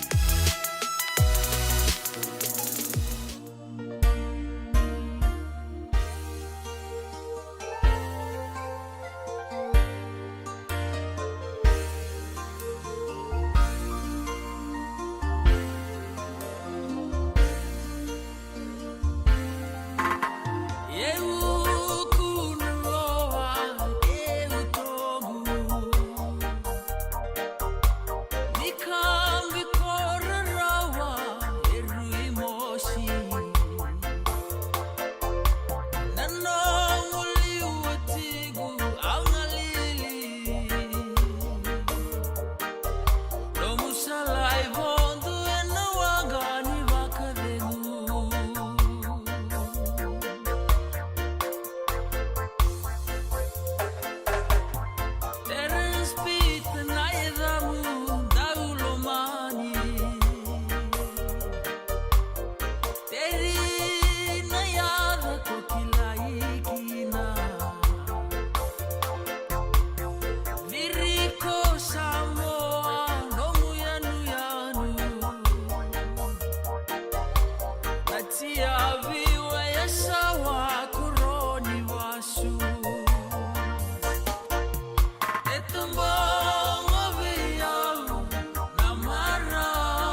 So sa te ki waining golo ya ke reto na vonga ke munia and tala no ni uku na loa na radio Bulando Vata ko tame kina na ngona ni sa watongo e rusanga bulu ka walu na miniti me vitu na kaloko. Ka vitu ko ni mo ni tenden dai ne ka rusanga bulu ka ndua ni singa ni vula ko sita o ke lani sa tu siti tiko be kimdo me vanua waka nui ni venaka tiko ni tosa venaka se sa mai tiko wu venaka tiko en dua tale na madha wo ni kiananga rawi tiko ni tabi. Wida tiko ngani tukutuku i adhara mai me mbaleta tiko na i ronga mai bal ni songo e nai kabi venaka ni kua. Matai ni tukutuku vesure te raramba tiko ngā we kimdo na tiko wo leka i na ase asa waka San Bruno, San Mateo e na Tomba Livongo San Francisco.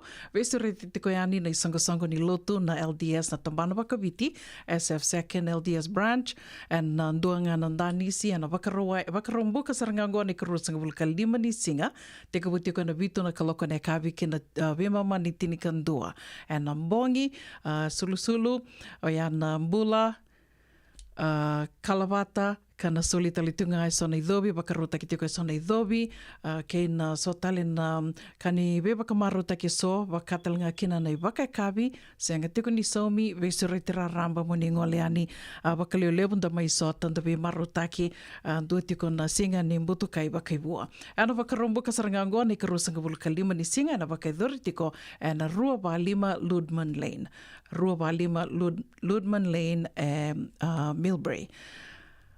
Tukutuku kataraba me baleta tiko na ndua talitunga na beisure te raramba ki na ndua na mbutu kai bua talitunga and madha o katumai wakarawai na madha o katumai ne karusanga vulka ono ni singa ni waso tia madha o saranga me madha ngo karusanga vulka ono ni singa na wakarawai and Danisi, karatombito patatiko na Glamorous V25 Island Night and wakaidhuritiko na Friedman Event Center 4676 Mayat Avenue Santa Rosa. $200 na tikite.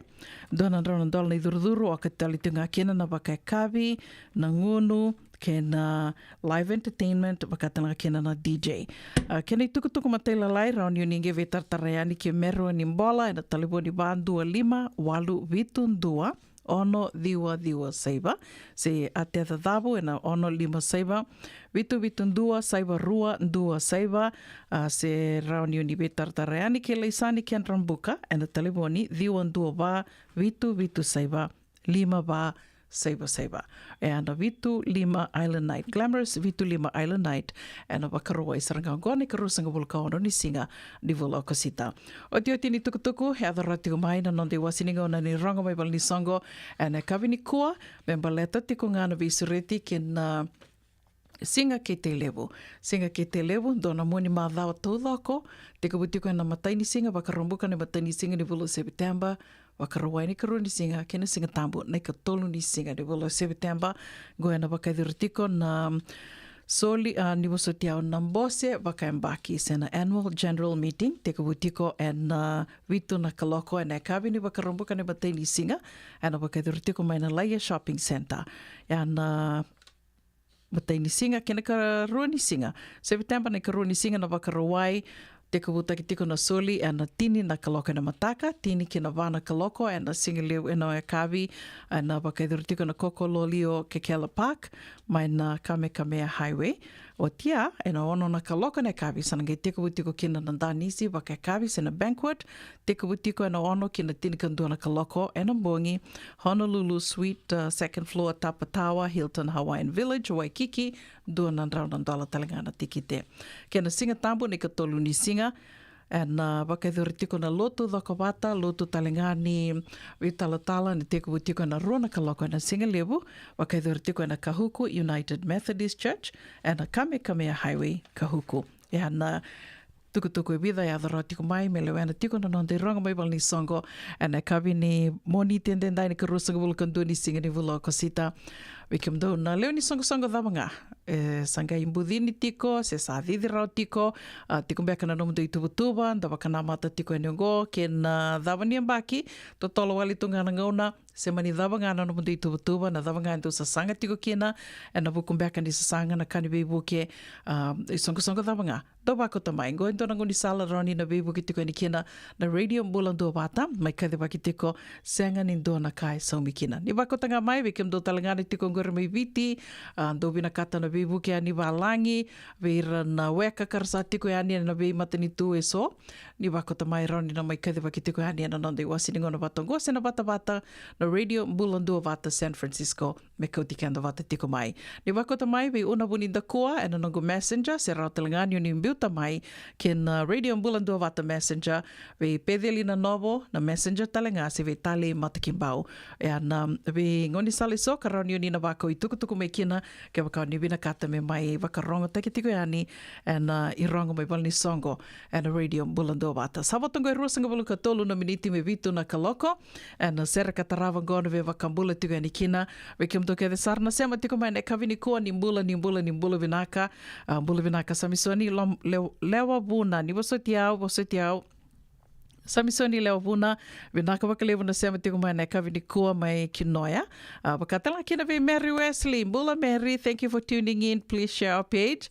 Wakambula talitunga yani, ve Wana nungu favorite na itala sarusa toke langi mai niwa ka ndombula binaka wena numi tiko bei cheli tambua ke kimdrau na tiko ngori mai Santa Rosa ni taka ni ndombula binaka tiko wakatel nga kena vei seinda veta mbula binaka marada au ni taka ni ndombula binaka tiko mai Santa Rosa ke reitu nga ke roni uninge wasia tiko yani na nondo to bata-batango wakambula talitu nga yani vei Elizabeth Wakana ke Mary Louie binaka na sema tiko mai Mary ke Luisa Bosaki vinaka wakalevu na sema tiko mai Luisa au beba kambula talitungani ve Anna Rose Hoyt i ndina to dhako na kani wasea tiko mai Anna Rose senga ni sembera ke waka andu toko mandangano to vernacular i vale sando makatiko au ke la mai na dona bali lotu mai Santa Rosa se mai Petaluma erto sa tiko buna tiko in dona kalasi dona gasini Julio Mrs. Dominico sa mai toia butaka tiko koe dona nonra vuli bosa wakaviti na ngone vuli do wakamadala taka tiko mo koe ni sa tosa vinaka saratiko na nonrito vuli bosa wakaviti na makumbuna orto talangan na ngone kara tiko wate na songo loto ya sara vuli bosa wakaviti tiko rasa langa sera wakaviti ra sera kali na meke talanga ana beka so erto sa wakaidor tiko na nonrito i songo loto mai Petaluma wakanuni au santo tukuni tiko wana ita andona singa kerkere ke rauni ngai wakararamba taki mai na vuli bosa wakaviti ndo wakaidora tingori ni o kila ni lewu talanga ke anda sanda mai wakaluweni waka makumbuni tiko na vano lewongo Amerika karna vina kata talanga mera vuli bosa wakaviti tiko na luwenda na makumbunda ya ando nangoni sala gera rautu nangonongo sarani da vuli tunga na Zoom baleta ni ona ita o kila ni tiko mai Petaluma do be wakabulidi tiko kina ka sarani na Zoom ve kemdo na tiko ngori mai Utah ve kemdo mai Hawaii mai Seattle do vina kata mera vuli bosa wakaviti na luwe muni ya ando nangoni sala vinaka roni rito na mai vuli tiko kina vinaka wakalewe Anna Rose vinaka Mary wakanuni vinaka tiko ane ve kemundo mai Castro Valley au ni taka ni ando mbula vinaka tiko na matapu vale na Tangilala kemundo talanga na Gading Road mai Haywood wakanuni vinaka tiko ane ve kemundo ane kavi vinaka ni moni tienda indai Radio Bulandua Vata San Francisco me koti kanda vata mainda te ronga da manda na itala noa ni mbembe watisoni vengana vanoa sema tiko mekina na kavini koa au ni taka ni tosa vinaka tiko no vili niu.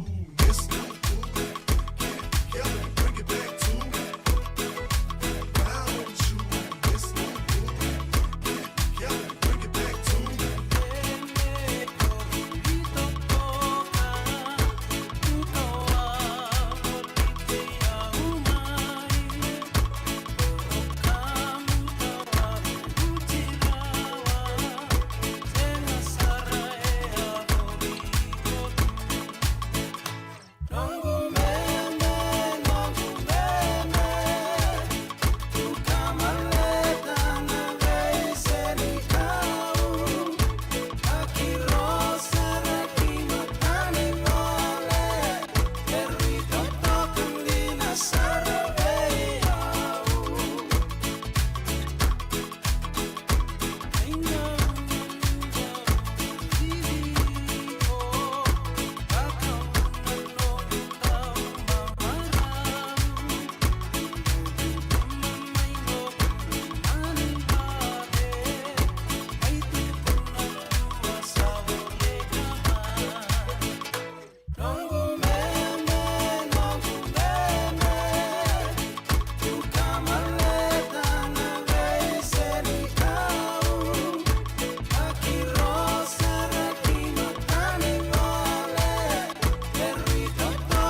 bong ini kuat na bong ini kolombeka Kenda dui kolo kenda Opo embera esengana kena bong ini kuat na bong ini kolombeka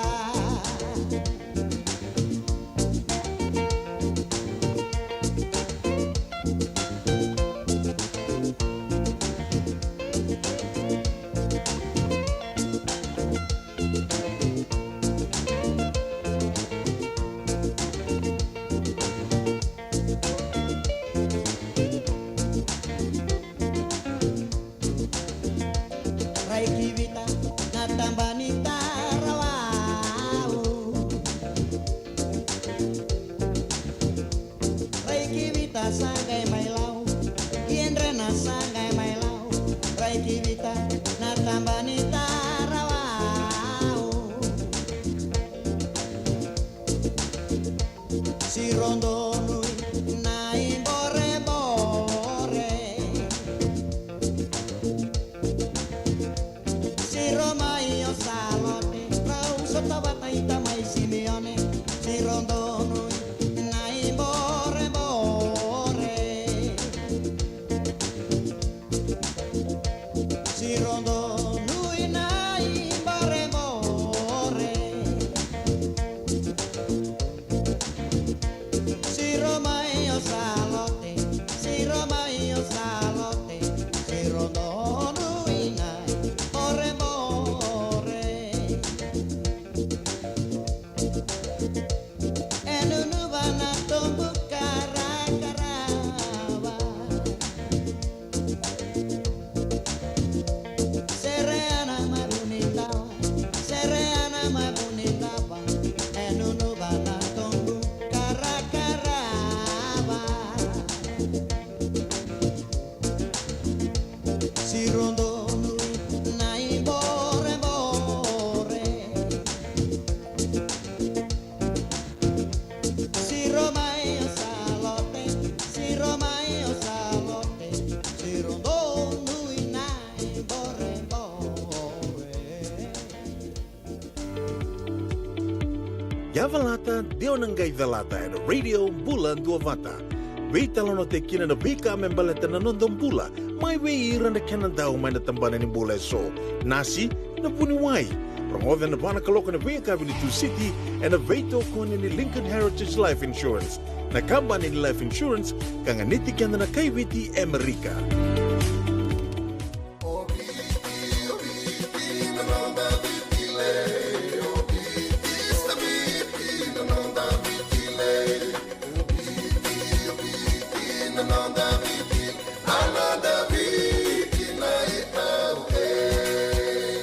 Na nonda biti ke ngasi ni buli paulange reki rongodi ena lima na kaloko ena ya kabini lotule ve kemundo e Amerika tini karona kaloko ena singa lebu ni baka romboka ve kemundo mai viti ena Radio Bulan Duavata San Francisco me kauti kenda batama Endona mate kuniti wale bo bekenda mana wasa Pasifika na hepatitis B. E kunei ni ndua mana baya tini corona leni winua mana wasa Pasifika Amerike ni tobi reti kuna matembo na hepatitis B. Ongoli wake na kenara ni betobi sena tobi kuna matini na venada se liver cancer. And then remendo kila ke sa tebi kontiko. Na bakani sa musoti ni kene bakata kila se symptoms. Bakabo ke sa mbimbi na mate. Mbimbi ngone kila mono bakani kebi membaleta na hepatitis B. Peter mai kena telefoni 526 ono vituva 51watolu sesi koba na nondo to website www.sfhepbfree.org. Isa, medak mbega bwana manakango. Nadabaya? Wasabi laki bakale fum ni daka yo senga nikila na me dakawa. Ole man lang katakatalangan yo senga tu nikila na kisida ba na sotaba. Kuni lenga ndo bitolo te kisaranga na bika kitengore na Radio Bulan Duavata. Ui na program daba. Mai na vei longa niu. Rongodi na 5 na kaloko na vei kabini mo rombuka vei kemendo California. Tini karuna single muni mo romo i vei kemendo i viti. Ngoi vei toko nikina na Connect Fiji Care. Endo na caregiving agency ni mo nito kei and na 5 Rao Capital Mall, Suite Rutong Rolima, Sacramento, California. Endo vengra wikina o mama ka vesi vosai laini. Radio Bulan Duavata San Francisco. Mekauti kenda watamai. Radio Bulan Vata me kauti kenda vata mai San Francisco ki burubura sema mai ngai wose yani.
Mai bertona I lau na siando monio ya sandi na sara ke o lako kuni lendende le stale mai kerkere sa vatongo 5 miniti be vitu na kaloko le stale mai sema tinga mai kina radio mbulando vata na ve singa moniti kina vakarumbuka mai na tolu kina vitu na kaloko no de wasiningo na vata tiko no de bimbuku na ve singa ni mataka nige na maki tali tiko mai kina na dua tali na nonde wasiningo na ka wakanui ni vinaka tiko yani se venga na bono ni sema tiko mai kina ke wakau ni sengai sema tiko mai wakandua kera tunga dona like dona share kera telanga ni uninge sikopa tiko yani na nonda to YouTube channel o ya na radio mbulando vata YouTube ndo beauty ko ni kina na ve porokaramu ke de sara na ve talanoa ke de sara endo mai wakai duru tiko yani na nondi wasiningo no vatongo and ve akavi karani uninge dorongo adu tukina ke wakau ni lata na nonda to porokaramu ina ve singa senga na lenga ni rauninge sema tinga mai rauni uninge rongo adu tiko na ngona davanga o ni lala kina mai bita tali tiko ndo tali na isau sau go bekem ni nando wakamure tiko na soka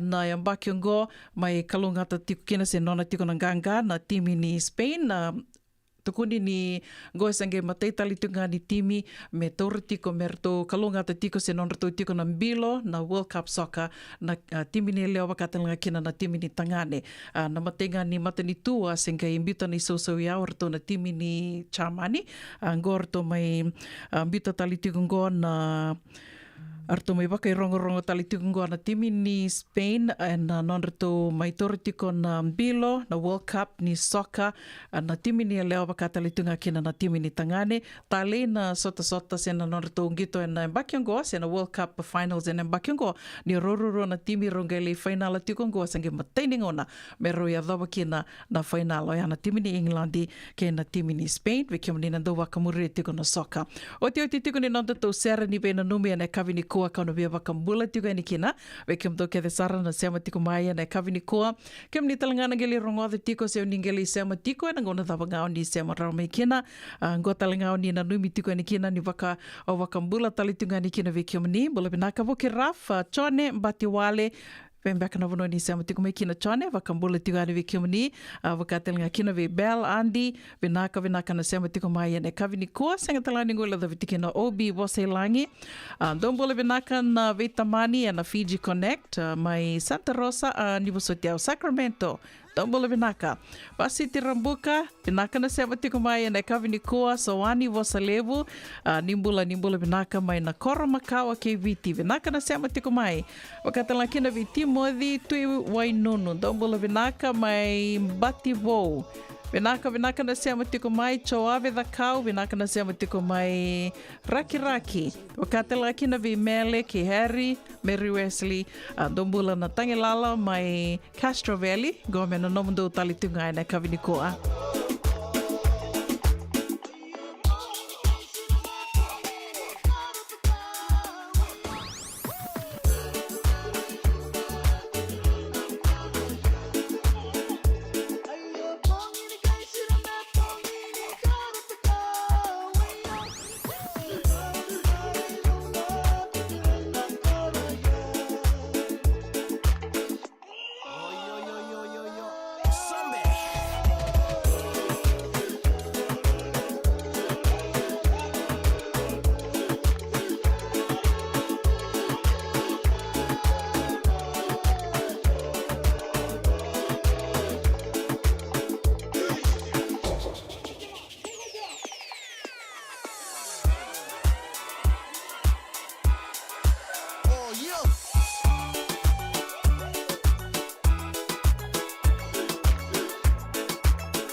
DJ Ruby.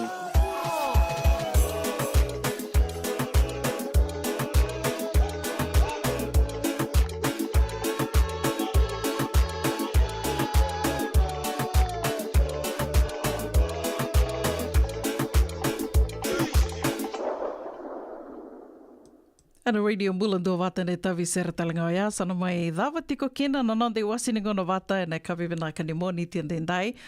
Vinaka na seama tiko mai, vinaka wakalewa na ndau wasi tiko yani, veke mani na ndau nguma tua tiko, and soma wasi tiko na nda wata ngo ana radio mbulando wata, vengana wanoa ni ndau seama tiko mai kena, sa ka leo ndina na waka vinaka. Ka waka nui ni tiko yani, ni na maroi tiko na mbula, vengana wanoa ni seama tiko mai kena, e na kawe ni kua, taga me veto mani talitiko e na ngono watanga e na kawini mataka. Nomani to kaningo, una wuni da kua, me dhawana ngono ya, ni te wakadhengu tokamanda.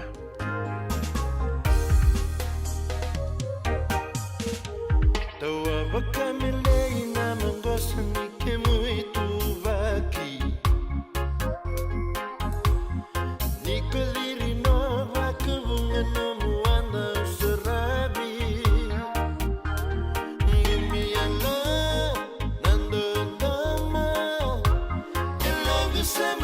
Suki na lamani Koibuni no bunani ali ali bolinga Ko ilo ni ilo dumai lo masenika No muya wasana sena kina niu gaiti robia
Sana senga kina niu gaiti robia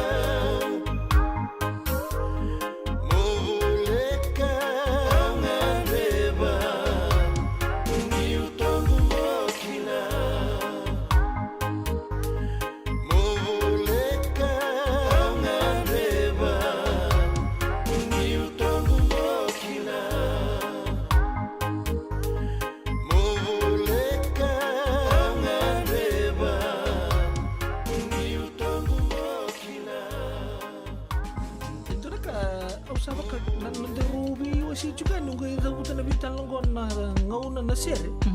Sa doutor nga son to. Pakai lala ba suri nunggu gabo ka boka. Bata pa kani sabo lang dito na dito ka. No bita ni sing lala to sunan tang gabo ka boka. So ba go sini naket lala tal na gabo. Ni sambula binaka. Sama mai ka wasean in a radio bulando mata San Francisco. Tarungodi na toluk na bito na klok na kama ni moniti kina borobuka be kema da way Amerika. Ini kina ruona klok na single ni tusi di kina borowai be kema da way biti. Radio bulando mata San Francisco. Me kauti